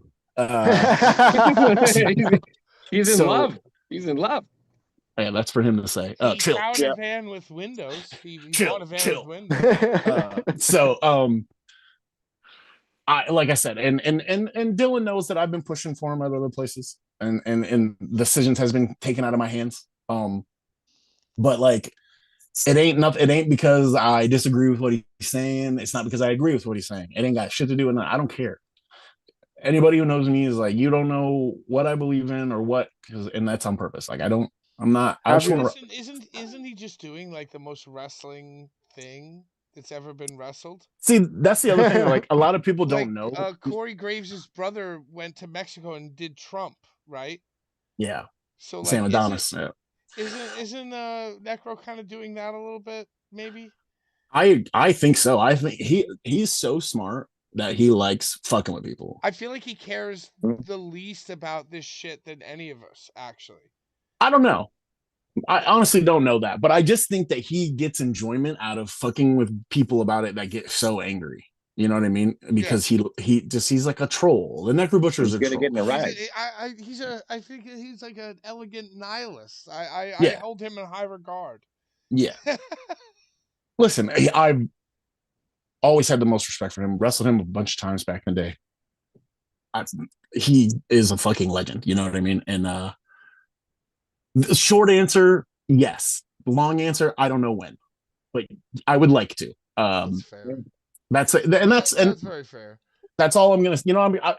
I will try to be honest about everything when it comes to this because I want everybody. I ain't trying to piss anybody off. I'm not trying to win anybody over with what I think or feel or anything. I'm just telling you. I'm just being honest. I'm a horrible host. I'm catching up with the chat. People are asking, what would like the touring scope of RPW be, like the goal of it? Because there are people in multiple states saying, would you come here? Would you come here? North Dakota, South Carolina. Man, one brother keeps talking to me about North Dakota. Cadillac-y. So right now we're definitely going to be doing Berwyn again. That's where TPI will be. We're trying to, dude. We just like 2 days ago got the thing signed and the Twitter login, and like we're working on a new logo. It's gonna be a second, you know what I mean? But I live in Boston / have ties to Ohio. Schlack's in Philly. Joe's in LA.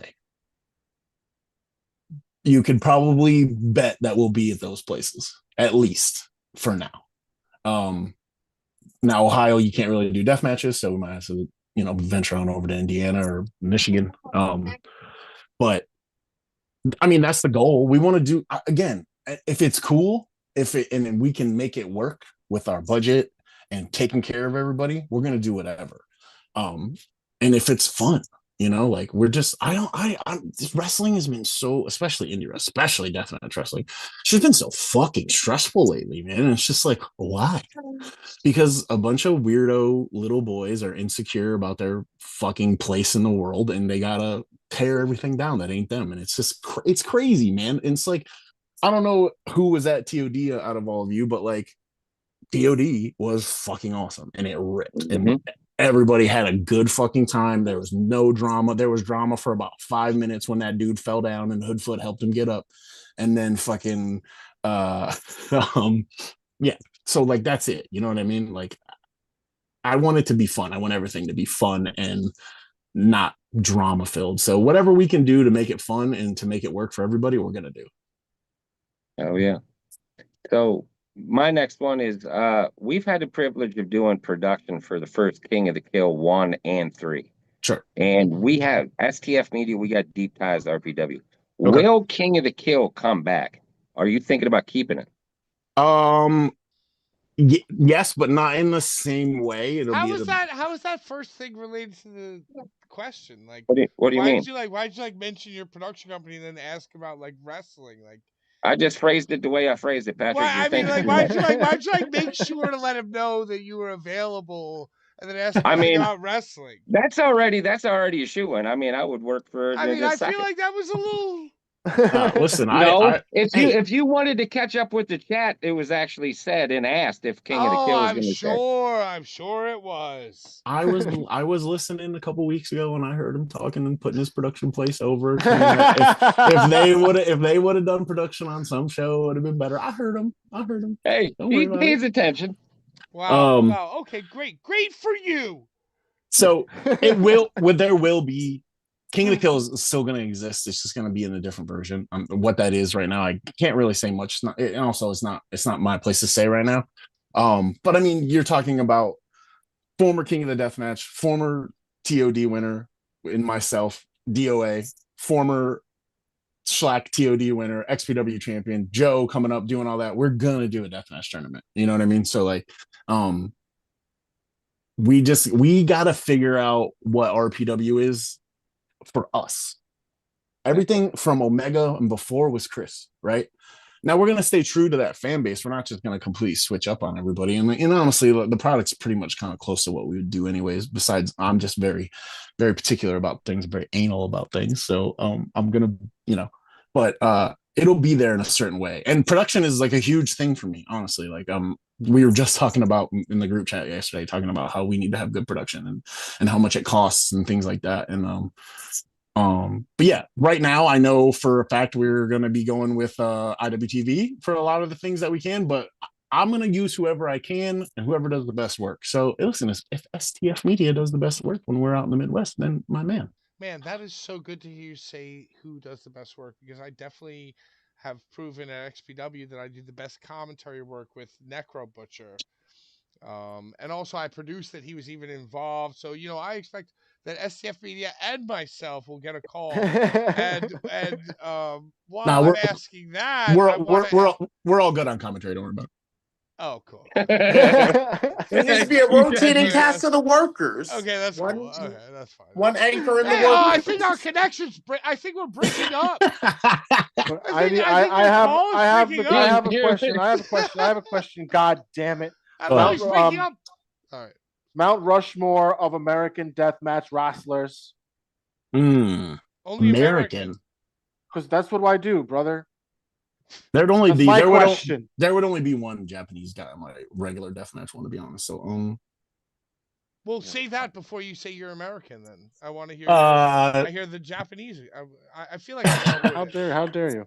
I'll say both. I'll do the American one first since it was asked first. Fair. Sick Nick Mondo, Danny Havoc, Nick Gage. I pressed one button on my fucking phone and I can get a fucking Uber. That was the most recent Nick Gage video, by the way. In case you guys he said Nick Gage real low too. He said Nick Gage real low too. No, like, I'm trying to think. Too loud. I know you saw the Uber video. I saw it in your eyes that you saw it. No, I'm not on social media that much, to be honest. Okay, well, I'm gonna send it to you because please do. It's the best Uber ad that you've ever seen in your life. Any Nikki stories I'm with. Who's the fourth one, man? Fuck. Nick, Danny, Nikki, and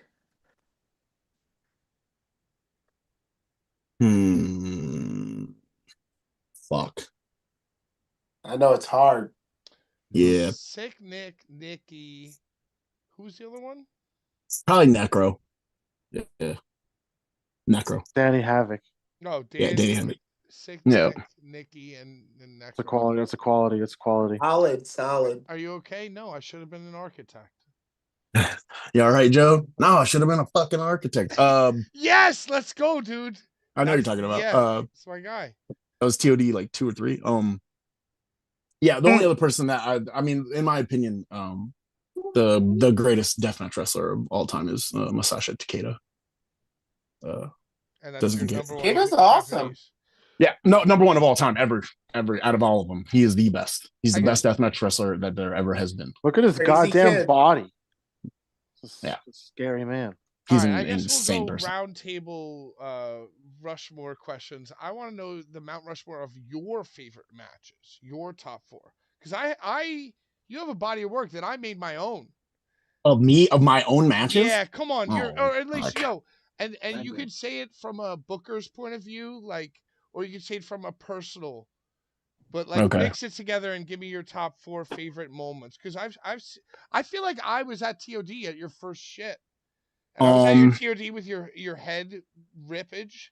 I cried real tears during you and Matt Tremont. We were there for the Matt Tremont where we all got COVID. Oh my god. Which one? The first one or the second one? It was the one where he sat in the ring where he retired. Oh, the first one. Okay, yeah. God, man, 25 years is so long to think about. I'm trying to like. I'm saying your top 4. Me and Takeda from BJW. We wrestled at Cork and Hall one time. We did like an 8 minutes. We did like an 8-minute sprint, and it was like one of the best matches I ever had. Nice. Yeah, it ruled. Just for atmosphere wise, not necessarily match quality wise or anything like that, because I personally didn't like that match, but atmosphere wise would be when I wrestled Nick Gage at Run Ricky Run. That was Tampa. No, Atlantic City. Right before the pandemic. The last show before the pandemic happened, I'm pretty sure. Yeah. That was hot. Yeah, it was I just said I don't like the match and all the angles and everything all got all fucked up and stuff, but atmosphere wise and the crowd was awesome that day. Me and Grant, me and Danny Havoc, probably from Cage of Death, not the TOD one, but when I took the dragon through like the pane of glass, that match was very important to me, and I like that match a lot. Then there's just a random match you guys aren't even gonna know. In 2007, I wrestled. I was in a tag team called Faith and Nothing, and I wore a mask, and it was me, Vincent Nothing, against Irish Airborne, Dave and Jake Christ, against this Ohio team called Virus Unknown. They were called Q&A, and we had a 3-way ladder match at this place called Cleveland All Pro Wrestling, which was on local television in Ohio. It's just probably like one of the best matches I ever had, and it was like a tipping point for me. Like when that match happened, like we got elevated, like we got more bookings off of it, and like we got more popular after that match happened. And that was probably the first time that ever happened to me. Like even like on a very small like microcosm locally, like I remember that match happening and it being like a jumping off point, and like where other stuff started happening because of that. So I'd probably say that'd be my 4. There's probably other ones that I'm forgetting about because I've had like, I don't know, 1,200 matches or something like that. You were in two of the more infamous Cages of Death. True. It's true. Three. You could even maybe make the case for 3 of the most infamous. How 3? I was only in 2. Okay, wait. Were you only in 2? So you did you did Vance and you did the threesome. Yep, that's it. The threesome. The threesome was you and Shane and Joe. Yeah, me, Strickland, and Joe. Yep, and Gacy. Yep, and then me and Mance. More infamous. Yeah. Yeah, and that's the one, Pat, where you interviewed DJ on the top of the scaffolding after that match. No. That was an in between. That might have been the same night as Ricky. I was meeting Ricky for the first time, 2008. Yeah, that was when Vice was there, right? I was there for that too. I don't remember, but yeah, I climbed. Anyway, it doesn't matter. It's not about me. I remember that. Okay. So people in the chat busting out saying, when can we expect the first RPW show? We're trying to get June in LA right now. We're working on it right now. You know what? By that time, you'll look. Hey, I don't know if you guys want to use that comedian Don guy But LA, I love LA in June. Hey, you already offline parking lot. I'm just saying. Me and Come on. Larry might, Come on. Larry and Icarus might be over there at that time. We were all actually. That's what I'm saying. Let's make it an extravaganza. Vacation. We were planning a vacation over there Yeah. at that exact How time. dare you not include me? We're trying to end. We're waiting the end of June right now. We're waiting to hear back from the venue. Hell, all three of us were thinking about going on a vacation, a non-wrestling vacation, right in the exact area. Right in that time. Right in that time. Yep. Huh. That's so interesting. Yeah, but other than that, we don't have anything on the books or anything. Like I said, we just us happened us neither. Days ago. Like we weren't even sure. Yeah, this just happened. Yeah. So, but we are working on it. Everybody's excited. We've gotten hit up a lot. Me and Joe and Schlack and everybody that's on the team is just like, we're all really excited and want to get going, but that's like, we kind of got to wait a little bit and chill. You know what I mean? Because there's just nothing. We're just kind of waiting on stuff. So we got to get all the paperwork finalized and switched over and all that kind of stuff. But right now we're trying for June in LA, and then we're trying for somewhere at the end of summer, beginning of fall for TPI and at Berwyn in Chicago. That's exactly where we were going to take our vacation as well. So, another fan, Jonathan Richter. He would like to know your favorite current band and or artist that you are listening to. Something that you're listening to that you like to listen to that makes you stoked. Currently, right now, I'll give you three because there's three that I've been listening to a lot. Hot Mulligan, which is like this like whiny pop punk band. I've been listening to Paleface Swiss a lot lately. And there's another band I like called Locked Shut. Mad good. Missouri. Yeah, I would say those are three. I've been listening to Paleface a lot lately. My music's all over the place. I'm like, Paleface fucks really hard. Yeah, they're great. But yeah, that I would say right now that's kind of what I found a new band that I really like. They're called The John Candy. So weird, man. Like it's like the and then John is in parentheses and it's Candy, and it's like they just heavy. It's heavy, but they also sample like 90s pop and rap. I can't even begin to explain it to you. Just go The John Candy. The John Candy. The John Candy. It's super. You sold me on just John Candy. You sold me on that. Yeah, me too. I'm ready. They have a bunch of songs about like John Candy's movies too. So it's anyways, but anyway, that's what I'm listening to right now. I'm not like a big music guy. I'm more of like I watch a lot of YouTube. Honestly, that's what I watch. Yeah. Can I just say one of the wildest things? Sounds awesome, actually. Can I just say, because I left, one of the wildest things that ever happened to me in my life was the time that we were driving down the freeway in LA, Ricky, and we saw that dog running. Do you remember the time that we were going to an XPW show? It was you, me, and Eric Ryan, and probably the Bev in my rental, and we were driving on the freeway, and there was a dog like just running down the middle of the freeway. And we were like, yo, there's a fucking dog. Like, and we were going to stop, but we were like on like the 101 or something. What are we going to do? Like, there's no way we could stop traffic and the dog's not going to stop running, you know? You know what's a good story about that? That morning, the first time I met Rob Black, I woke up and he was in bed with me. He like crawled in. I love that. Was that Mustache Rob? Was that Mustache Rob? I think so. Yeah. So it was me. Yeah, I believe. Yeah, he was only me Caterpillar looking at you in the morning. Me and Eric Ryan got there, and Hillbilly, Hardcore Hillbilly, who I fucking love. That's how Brian and him met too. Actually, expect him to be in RPW for sure. He was in the lobby waiting for us. So he picked us. He was like, hey, man, Dagum, man, you want to go up to the room, man? Dagum. So we go up to the room, and it's the Necro Butcher and a lady caller of his. I don't know who it was. Oh, I wish I was there. And then it was Hillbilly and someone else, and they were doing something in the corner. I don't know exactly. I wish I was there. So me and Eric Ryan slept on this. I can't even get a fucking text back. And Hardcore Hillbilly and Necro whoever are doing whatever, wherever, dude. So I'm sorry. Go ahead. I'm sorry. I'm going through some shit. We're sleeping on this bed, and then me and Eric are sleeping on bed. Necro and his lady friend are sleeping on the other bed. And then at like 9 a.m, I just feel so And I'm like, and I look back and I just see Rob Black's face. I'm like, what? He goes, Ricky Shane Page, everybody told me you were so difficult to deal with. You seem fine. And I was like, what's up, dude? And that's how I met Rob Black. That's legendary. Wow. That's legendary stuff. Friend of the show, Rob Black, friend of the show. I love Rob. He's the man. He treated me very well. Him and his wife are very, very nice people. Fuck yeah. Love her. Yeah, Cat's great. Yeah. Yeah.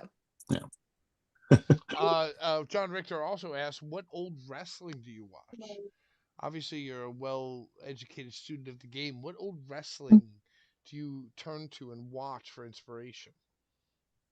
Well, a lot of ECW, obviously. To be honest, like I kind of wrestled myself out sometimes.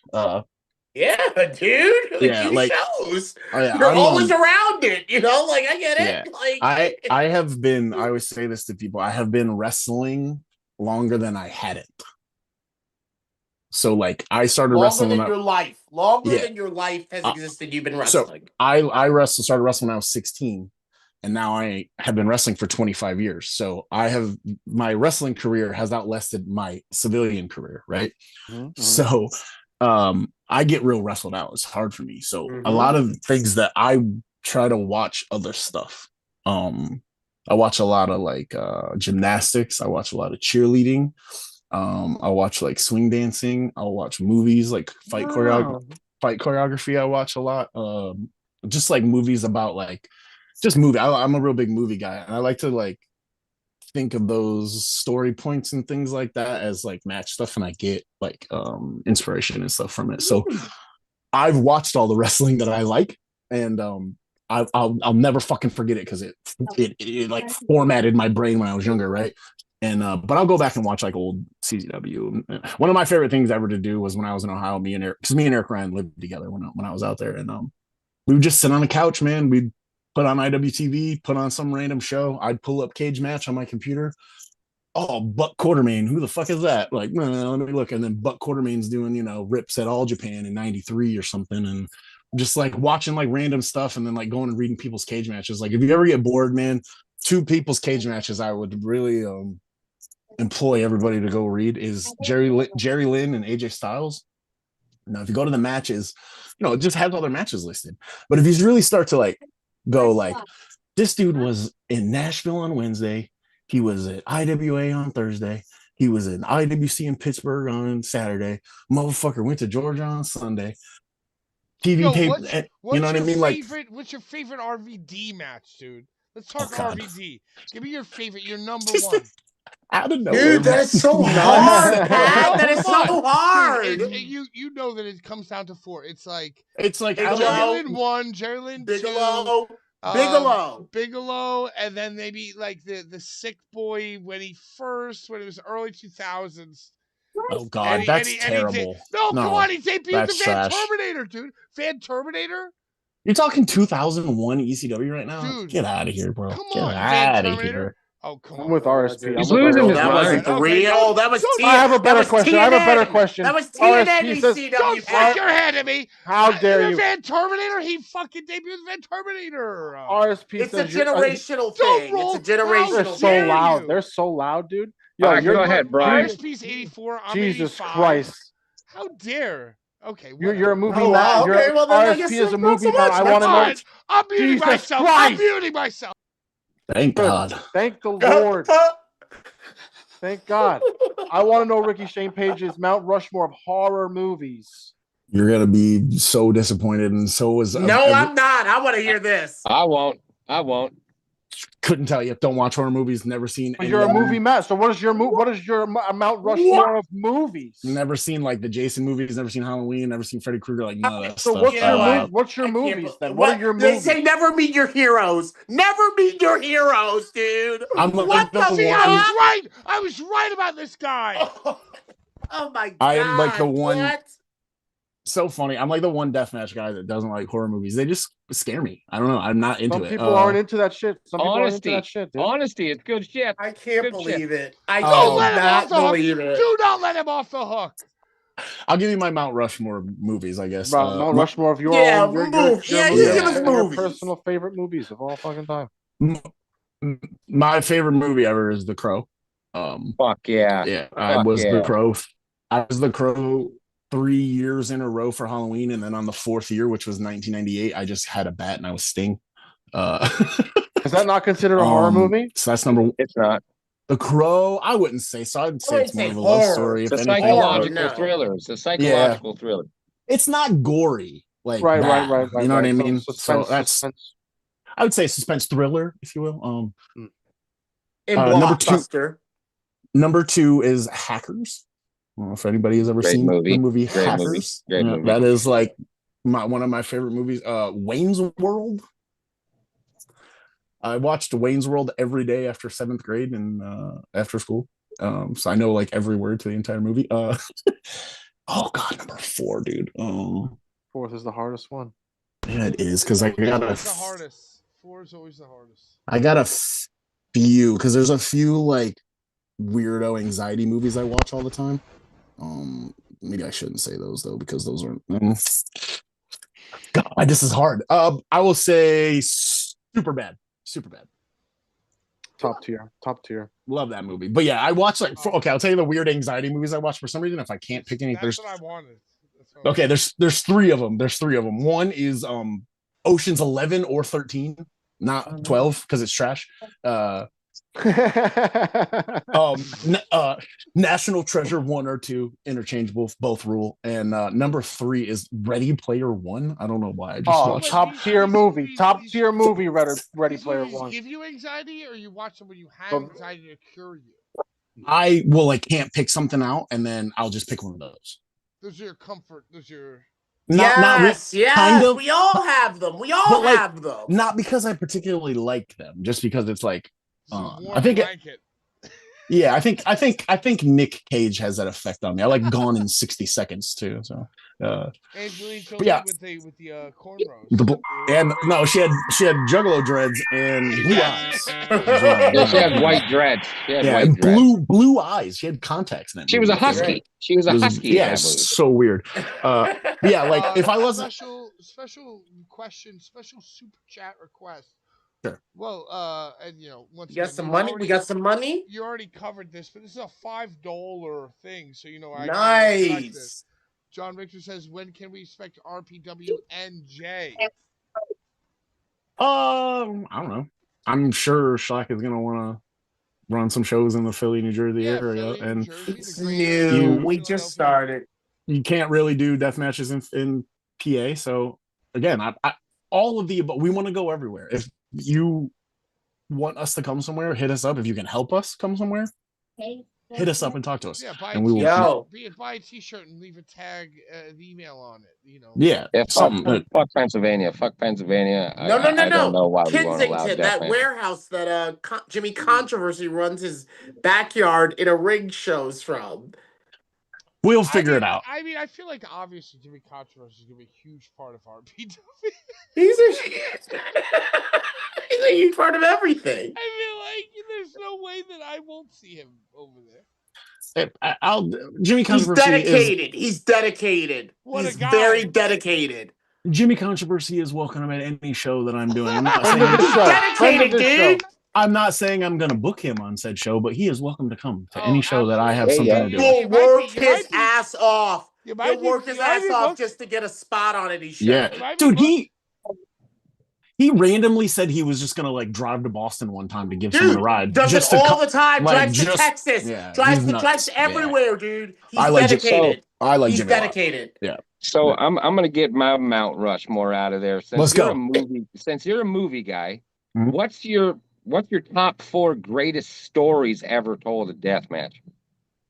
Greatest storylines of all time in deathmatch. Well, you can even include yourself in that. Hard question. That's hard. Dude, 2 of them include Ricky, dude. Yeah, that's what I said. You can include yourself. Make it easy to include yourself. Man, I don't want to do that. Is there? But I mean, here's the issue: is there 4? Yeah, are there even 4? That's a sad thing. Like you have 2, and there might be 3.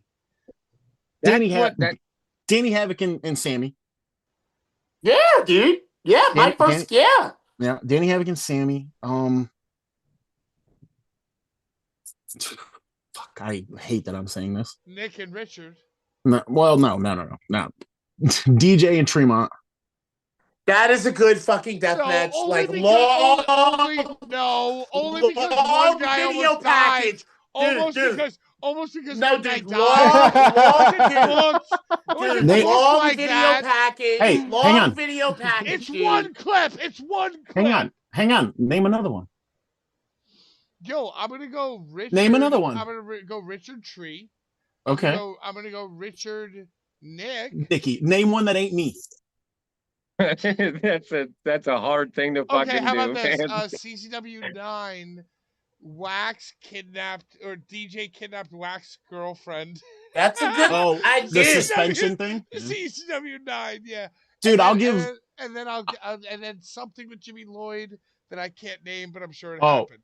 Jimmy Lloyd and G Raver was sick. Raver. I was thinking that, No. but yo, I said that. Fuck yeah, it was. hold on. I said that the other day. Overrated. Hold on. They were How about- searching for something better No, than those Richard. G Raver matches. That G Raver. No, that's fucking overrated. shit, dude. Glass ceiling overrated. No, it's that's a series. That's a series. I feel like. But what about Dylan? What about Necro when he became Hollywood? Remember when Necro did the fucking wrestler and he became Hollywood Necro, and it was like One of we were trying to get him back to barefoot. That was fucking. I'll tell you. You know what? It just popped into my head, and I know what the number one is. Number one, it can't be beaten. It ain't me. It's CZW Ring of Honor. There you go. I was thinking that too. I was thinking that We were too. saying that earlier, that CCW is somehow, whether it's a home run or a dud, they're always doing great mashups. They're always doing great, like Survivor Series, faction versus faction. They're doing it. And, it's almost like you just keep doing it for so long that you're just the people who do it. All right, let's get to these. Let's get to these movies. These Mount Rushmore movies. I want to hear it. You're in charge. I know.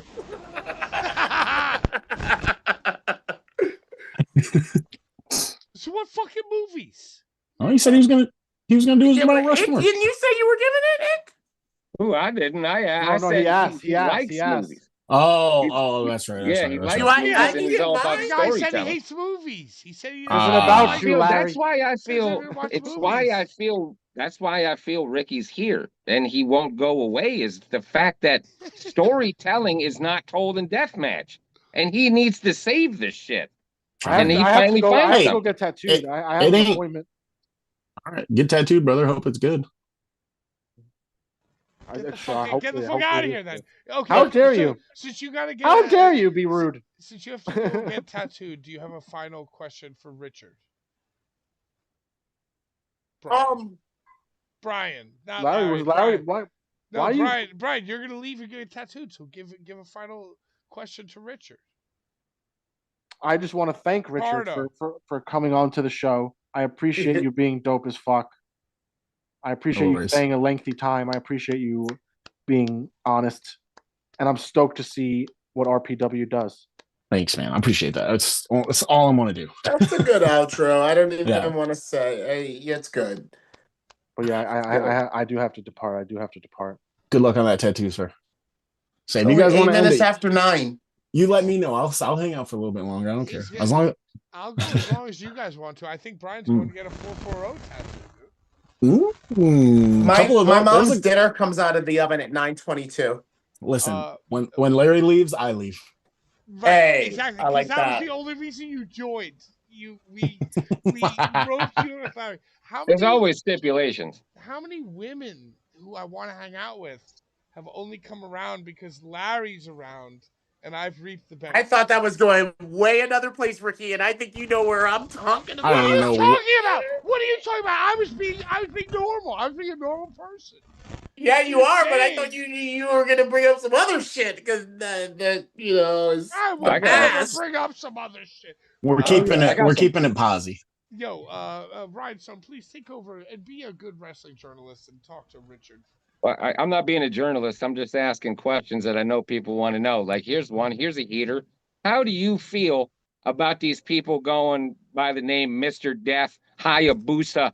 How do you feel about this? Oh, you can just say you're Larry Legend. You can just Say your name's Richard Shane Page going to a wrestling match. So I mean, I don't know. I don't know Mr. Danger. Like, I have no idea who that is. Like, I've never met him. I don't know anything about him. I've heard things about him behind the scenes, nothing bad or anything like that. But like, I don't know, man. I just think that like you gotta like watch and have a little bit of respect for certain things. As far as the Hayabusa thing goes, I think that that's cool as fuck. The idea of Hayabusa is like it's a phoenix, so it rises from the ashes and things. And the idea that he's just like, no, I'm Hayabusa. Don't call me the new Hayabusa. And it is in 01. It has something to do with Masao Tanaka. So like, who am I gonna tell Masao Tanaka? Like, no. You know what I mean? Yeah. So like, I'm with it. I think the dude looks like Hayabusa and kind of moves like him. So I'm okay with that.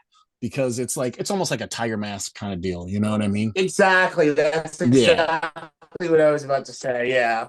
But the Mr. Danger thing is like, come on, man. Like, I don't know. Again, I don't know that dude. I don't know him. I never met him. I have no idea. So if he's cool or not. basically said is what you're saying is all these people that are bitching and complaining, i.e. Patrick, should really just shut the fuck up and deal with it. How dare you? I think that the Atticus fucking Hayabusa gimmick, and by the way, he comes out with the mask, takes it off, and Ricky, I know whatever your relationship with him is, I know that as a you think about wrestling on a different level, on a merch, a marketing level. Sure. So I know that you appreciate this motherfucker comes out with Hayabusa mask, takes it off, skin mask and actual mask, double. I mean, he's always been really about the fashion. I've never. I think he learned from Richard. I think he learned from Dick, dude. I mean, that's I think he did. Listen, okay, maybe he was always better at editing and cinematography than you, but like the mind, the marketing mind, the merch mind, the gear. I've always given him. He's always had that. He's very creative. That's why you guys bonded probably at first? No, we butted heads when we first. Like, honestly, we did not get along when he first started training with me. He was like 17-year-old kid, when I met, he was 17 when I trained him. So what, in some Ohio, Slovenia barn. I used to have a wrestling school about 12 years ago. I had a wrestling school inside of a strength and conditioning gym. I trained him, Atticus, Otis, Zach Thomas, and a couple other people. No,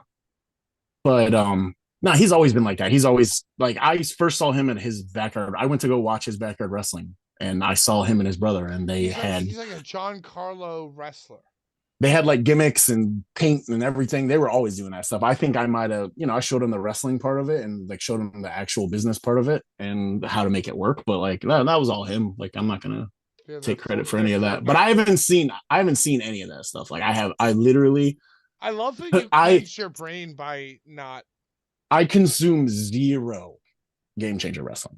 You have a little baby. It's in my feed. It comes in my feed. So I see I saw Connor when Connor all of a sudden popped back up. Like, I'm like, what the fuck? Like that was in when I was just doom scrolling. I'm like, Connor's back? He's doing a few things. But Richard, I got a question and ask you.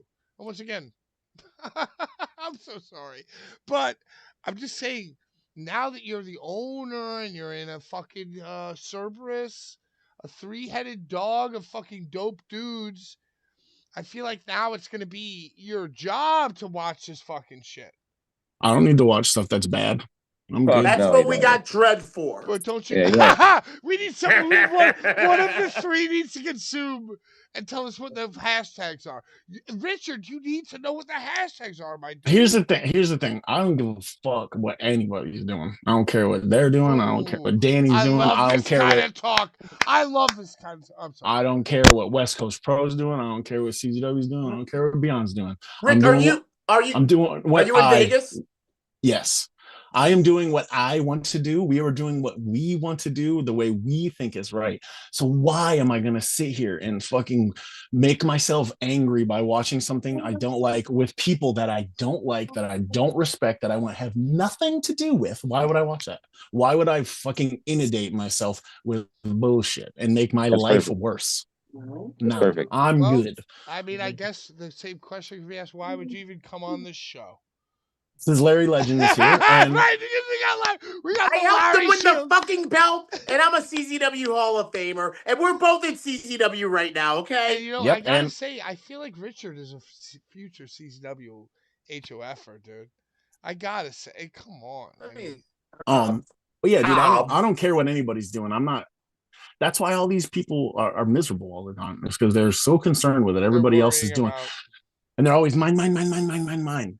I don't. I just want to do cool I don't stuff. care about No, I don't care, ICW man. in Japan. I'm happy for Neil, but I don't care about them. Ask Larry what I've been doing at CZW. Am I looking for any sort of acclamation, any sort of congratulation? I want nothing. I just want to do cool stuff with my friends and with people in wrestling. That's all I care about. Like, I'm not over here trying to get the credit for it. I don't give a fuck. yeah, It doesn't the matter. times that I've seen you backstage and been lucky enough, I've seen your energy, and now to imagine the way you're saying it, it's like, yeah, that sounds like a promotion that STF Media should fucking videograph. Oh, Pat. Anytime. That really does sound like a great match for all of us. Yeah, wow. Any other questions? No, dude, you are the best. Thank you for coming on. No worries. No, you good, Larry? Larry, I never saw the name Ricky spelled with an E. Yo, dude, I didn't think it was with an E, but then I looked at all the shit, so I promoted it that way. I thought I was wrong. I thought it was Ricky, RICKY. Yeah, everyone does. Everyone does. Is that what it is? Yeah, it's EY. It's EY. Oh, it is EY. Oh my god, thank fucking Christ. So my dad's name is Ricky, and mine's Richard, and he spells his name like that. And I have been called Ricky or Little Ricky my entire life until I became bigger than my dad when I was like 12. But so I've always been called Ricky. No one's ever called me Richard. You did JV offensive line for sure, dude. No, sure. Dropped out of high school in 9th grade. So more white trash like Mox. It's Ohio white trash, bro. Nope, wasn't skateboarding. You were playing music. Nope, backyard wrestling, dude. It's always been wrestling. Wow. It's always been wrestling. Always. Wow, I like rollerbladed and rode a bike when I was a kid to get around because I didn't have a car or nothing. But no, only it's get to your next backyard. Dude, real shit, bro. Real shit. A real motherfucker, dude. Hell yeah, bro. Yeah, dude. The high school people, the coaches always tried to get me to play football because I was so big, but I never did. I'm doing backyard wrestling. So, dude, I wanted to fucking be a deathmatch wrestler. Yeah, just honestly. Awesome.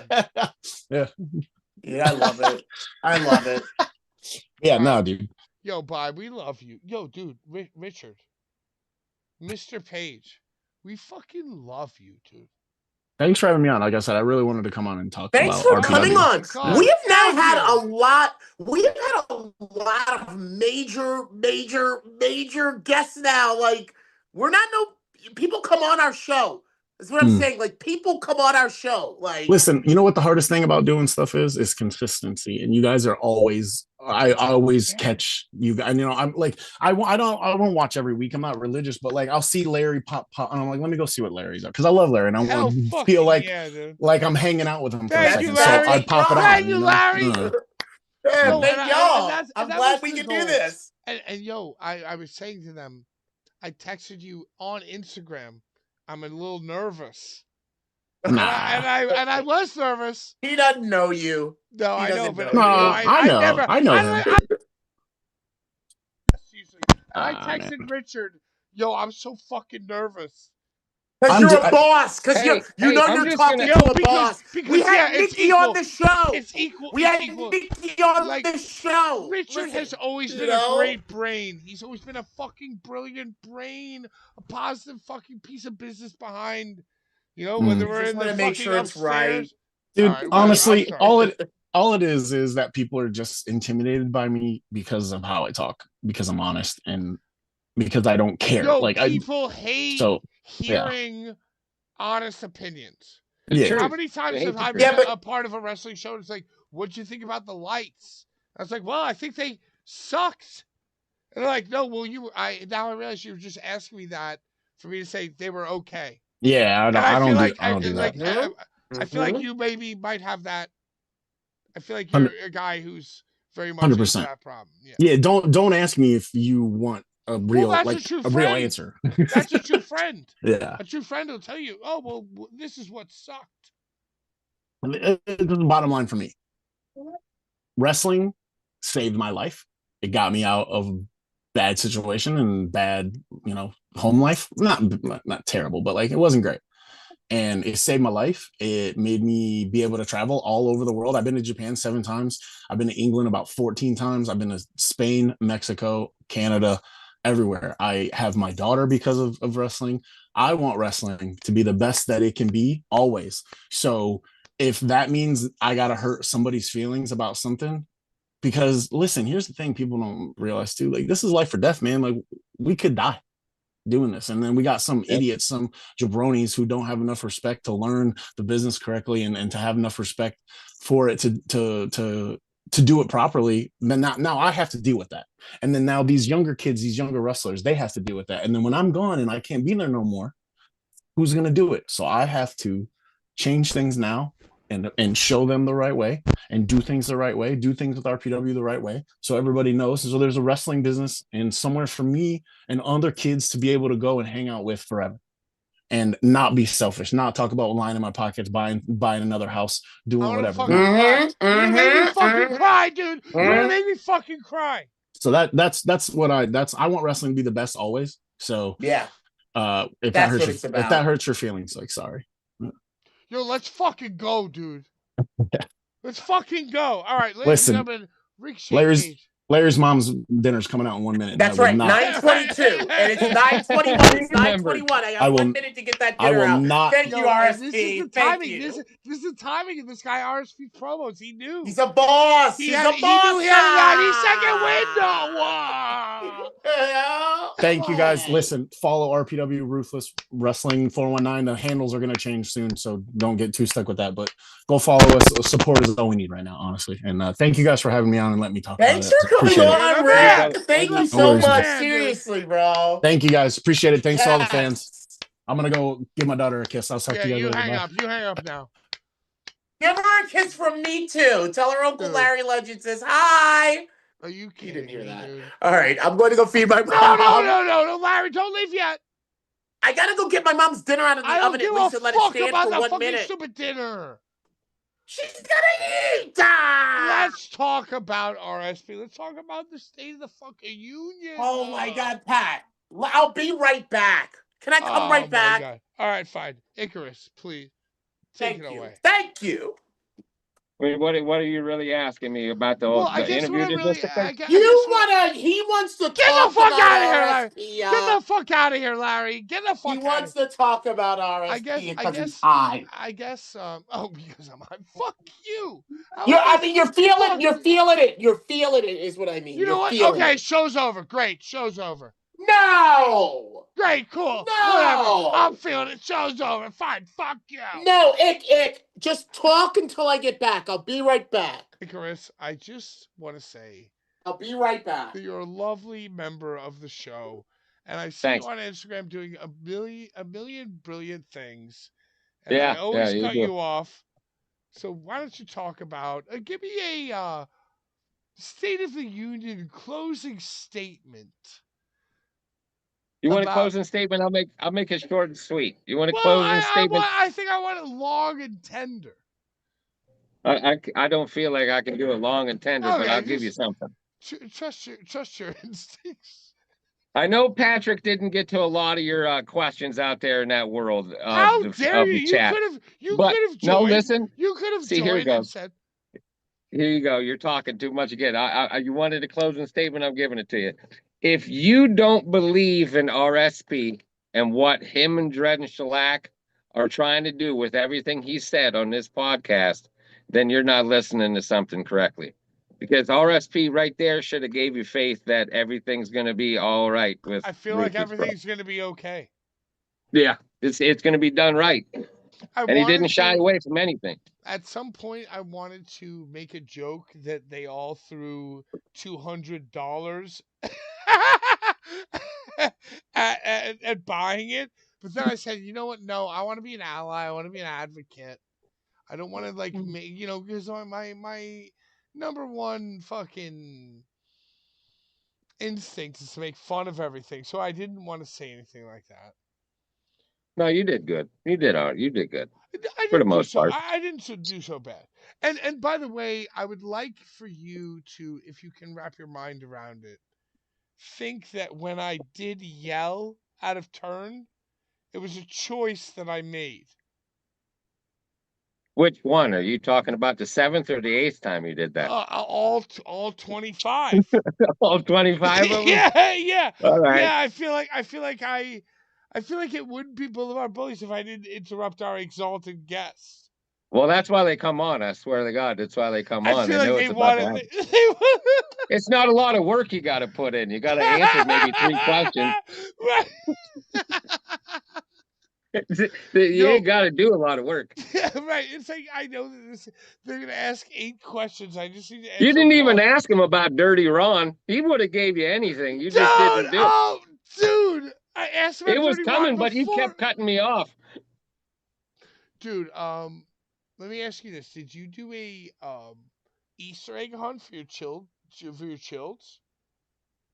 No, dude, I had to take my dog out before he shit in the house, and then I have to do laundry for these 60,000 kids. So I just move around. So you're telling me that Easter Sunday at the Icarus house, they did not hunt for eggs? Oh yeah, they did. Yeah, they did at So their you hit grandmother's. eggs. Yeah, So they you did hit that. eggs around town. Yeah, my kid found 63 eggs. He made about $63. He did pretty good. So they get $1 an egg, and you hit over 75 eggs. Oh, we hit a lot more than that. It was like over 200 something eggs. That's the crazy. I was expecting a normal family story. That sounds insane. Well, that's a normal family story to me. I mean, there's 3 kids there plus one that's not mine. So kids. So that's $1, maybe a $10 slipped in there at some point. So did you hide like dyed eggs, or did you like the plastic ones with like $1 inside? The plastic ones, and then I got these shiny, glossy ones that had gloss on them, and they had $10 bills in them. Oh my god! So there were regular $1 eggs. Dude, you're the best dad ever. We just tried to. Dude, that's we the just tried. coolest. That's the best Easter shit I've ever heard of. I didn't have an Easter like that, so we got to do it. Do you think that I annoyed Ricky Shane? No, I think he loved it. I think he loved it. He didn't do many of these, and this isn't your ordinary podcast, so. Right. So we challenged him to. I think you wasted a really good opportunity of making RSP come on whenever he wants. I think you could have put that olive branch out there just like Shellac. Do you think that I could have anointed him the 5th bully? I think you could have. Really? I think you could have. I See, think if he had an open invite. I thought he wasn't having a great time. So like. Oh, he was. He had a good time. I think I would like to think that like when he was like actually getting in depth with stuff and talking, I went catatonic and like shut the fuck up, and then I only yelled when it was time to yell. But when it's time to yell, I'm gonna yell very loud and very. Oh yeah, you did your part. You did your part perfectly, just like you should do. But I think he liked the questions because there was a lot of questions that were actually good that stumped him, and he had to think. Dude, and I love the way that he answered the GCW stuff, and it was very curt and very. And you know what? Honestly, it was almost as if I would have expected him. Like if you had bet me before this show, the way he would have answered those questions from Brian about like what's your GCW like, relationship, blah blah blah. Like I feel like I would have bet that he was gonna be so dope and be like, no, nothing. Haven't talked to him since this. And he wasn't he wasn't a piece of shit. He was just classy and like factual about it. And which is what I expect of this dude.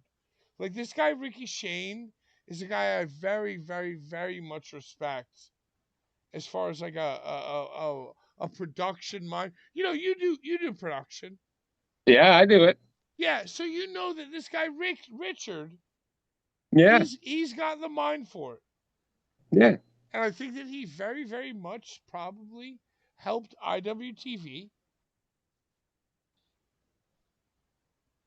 yeah. You know what I was scared? I wanted to ask him. I wanted to like throw to him like, yo, Joey Janela says that you fucking burned every bridge that you ever done. GCW, IWTV, Beyond. Like what's your relationship with Drew Cordero? Like those are some questions that I really wanted to ask him. Well, you should have. No, well, what am I gonna do? You gotta respect the guest, you know. No, he's just an open guy. I feel if you would No, have but asked I a feel like, question, he would have but I just feel straight up like, told you.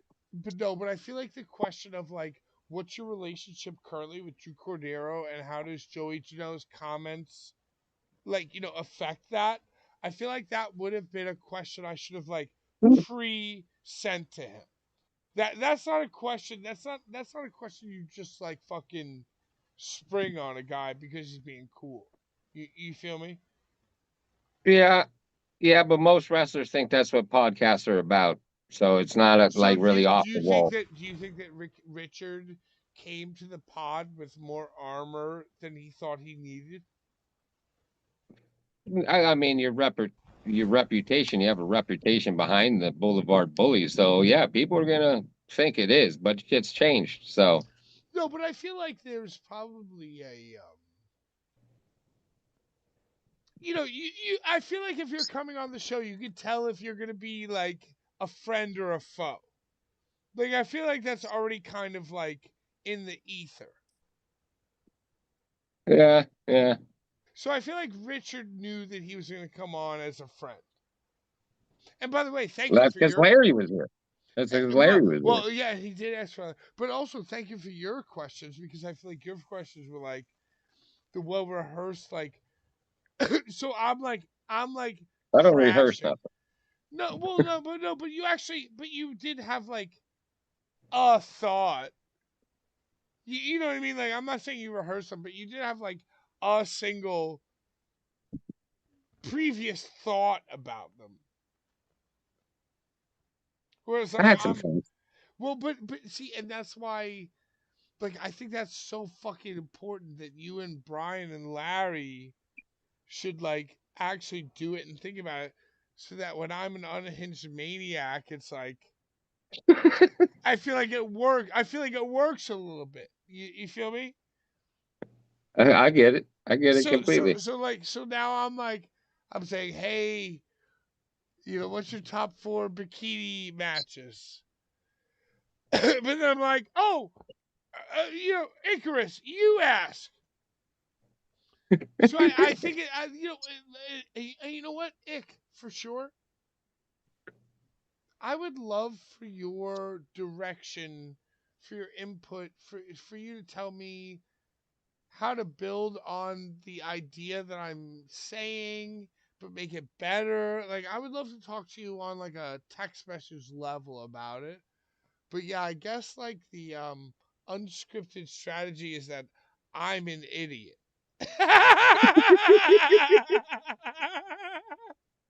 You know what I mean? I guess the unscripted strategy is that like and then like and you know what, dude, I'll tell you for sure when he was talking, I deliberately chose points to interrupt him to make it part of the lore of just being so bad.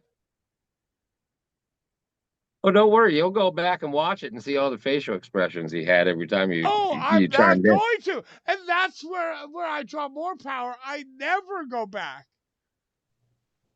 Oh, well, you should on this one. Nah, dude. Nah, I feel like I made the right choices. I feel like I made the right choices. You made the right choices for the most part. No, but are you saying that to just be nice, or are you saying No, it for real? I'm saying that for real. Like, I mean, you have your moments, but that's just you. That's just you. You can't really fight that part. I feel If somebody was to watch a Boulevard Bullies interview with somebody and you're not cutting them off, they probably wouldn't be like, okay, this is rigged, this is fake, this isn't then, real. and then like I guess once I felt comfortable with Richard, I started doing that a little more. You know what I You mean? get Like, starstruck. You get starstruck. That's your problem. well, but I got Star Trek, and then I started doing it. Like doing it is my defense to getting starstruck. You know what I mean? They're just normal people, just like me and you, man.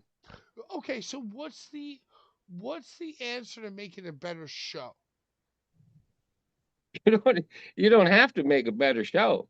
You don't have to do it at all. You just got to let them talk more. Because sometimes I feel like we got a lot out of him though. I feel like we really you did could get a lot. you could have got a lot more though. I'm Are telling you you. saying? Oh, you're saying that like my little bits. No, everybody really. We could have got more out of them if we were Well, more okay, precise. but is it not like okay? So to interrupt as a gimmick every so often, okay, that's one thing. But how does that compare to Larry taking it to the left field and talking about his shit? Like, what's the strategy? How do I handle that as the host? You know what I mean? Like, because the You way still I've been there? doing. Yeah, You Larry, start off. come back, Larry. You little Yeah. shit. Get Yeah, the fuck back here. Sit down. Sit I'm down, here. dude. We're trying to fucking discuss and talk about. You do it at the beginning and then you fuck it up. Like you go, okay, Icarus, you ask a question. You just round robin and you let it free flow. That's your problem. You just got to let it So what? freely flow. I ask you. I say, okay, Icarus, it's your turn to ask a question, and then in the middle of your question, I go, yeah, and what else? Right? Yeah, that kind of shit. I mean, it's Pat's baby. The No, BB, but the no, BB, but the no, BB. No, no. no, That's not no, fair. no, That's not no. right. That's not an excuse. I want to be It's not better. an I want it to excuse. be I'm not better. making excuses. Just because it's my baby doesn't mean I can interrupt it. It You know means what you I can mean? do whatever the fuck you want. Yeah, No, you can but do that's whatever the fuck you want. no, okay. So I do try We're to. Boulevard Bullies. We I are do. supposed to bully. Okay, so I do try to incorporate that in like interrupting the guest. You know what I mean? Like You do it all around, bro, and it's I think fine. interrupting and Larry, there was one moment tonight where it was like, okay, stop interrupting Larry. And you Are we said live? we're still live, yeah. Are we still on? Yeah. Oh yeah, we're still Oh, going. hey. And then I said This is green room talk. I said Pat's on the sauce. Pat's on the sauce. He's sauced up right now. I am dude, too. this is part of the show. I am too. This is part of the show, dude. This is why they watch. They don't. Yo, dude. You know what? God. Well, I don't think we've ever bless. gone to. It's 9:37. This is All a right. rarity. You know what? You know what? Thanks for waiting for me to get back. My mom's eating. No, dude. If you're looking at your fucking watch, you say it's 9:37. I'll fucking end this show right now. Go about my fucking day, dude. Oh, stop it, Your Patrick. night. Your night. My fucking day.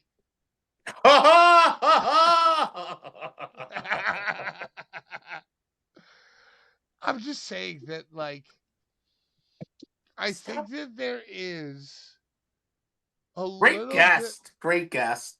bit. Yo, great guess, right? Great guest, yo. Yeah, bro. Dude, You and should I'm have threw that Great olive. guest. Larry, you should have threw that olive branch out there. He could have been the fifth bully.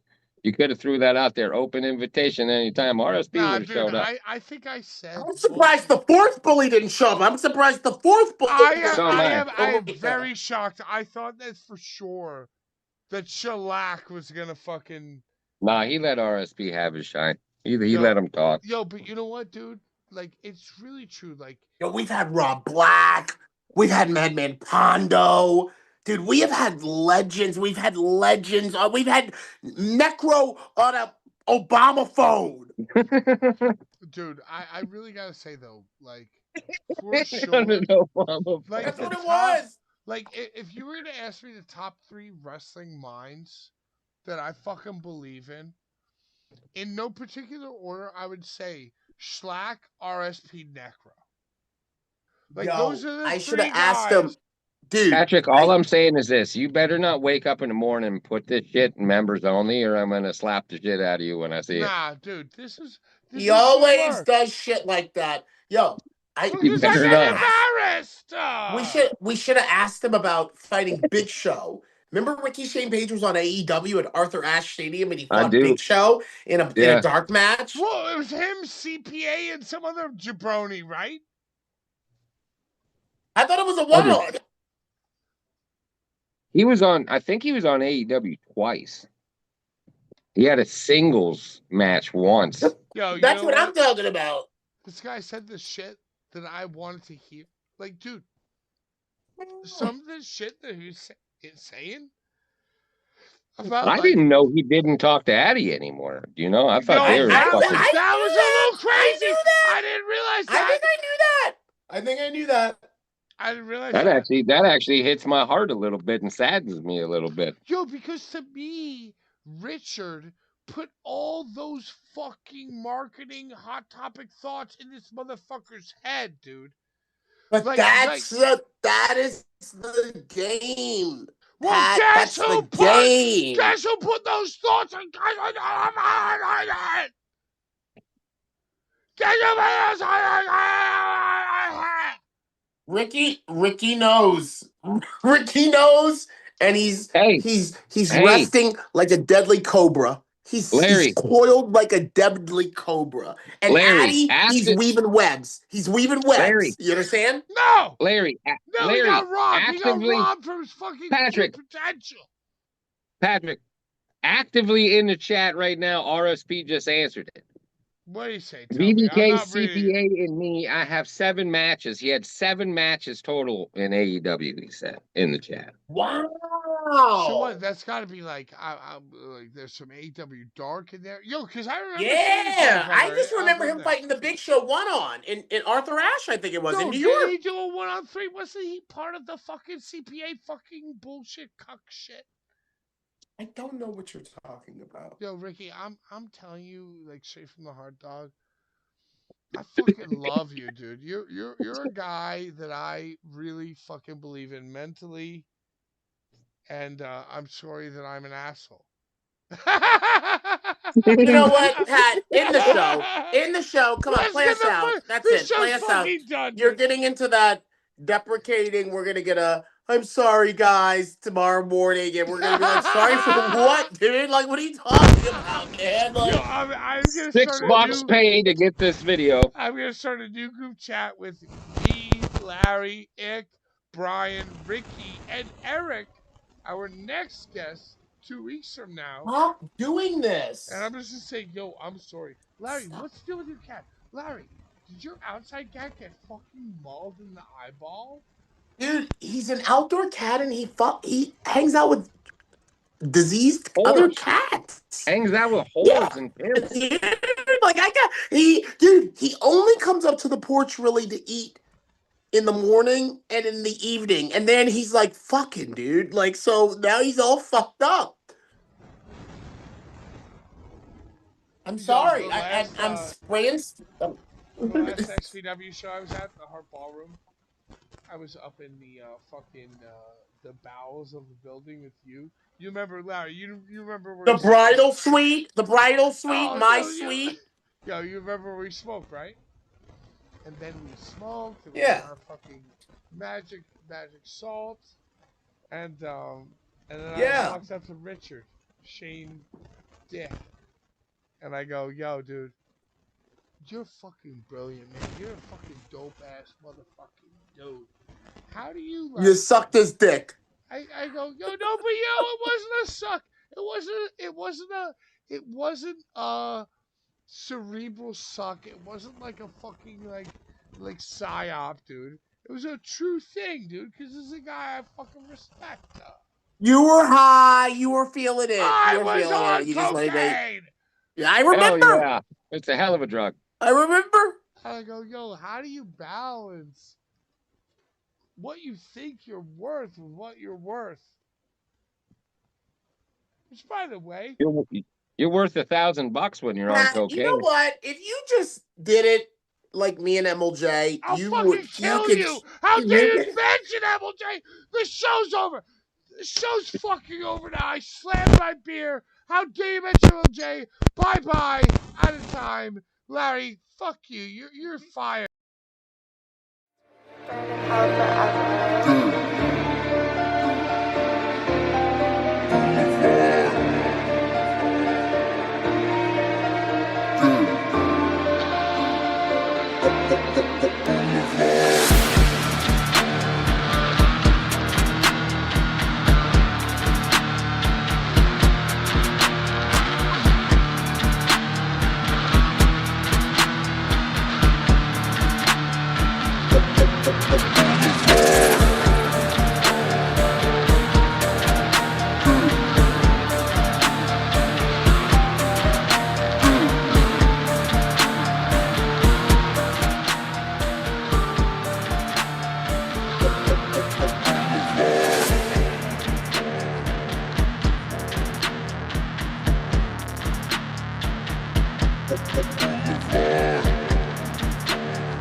Bullies.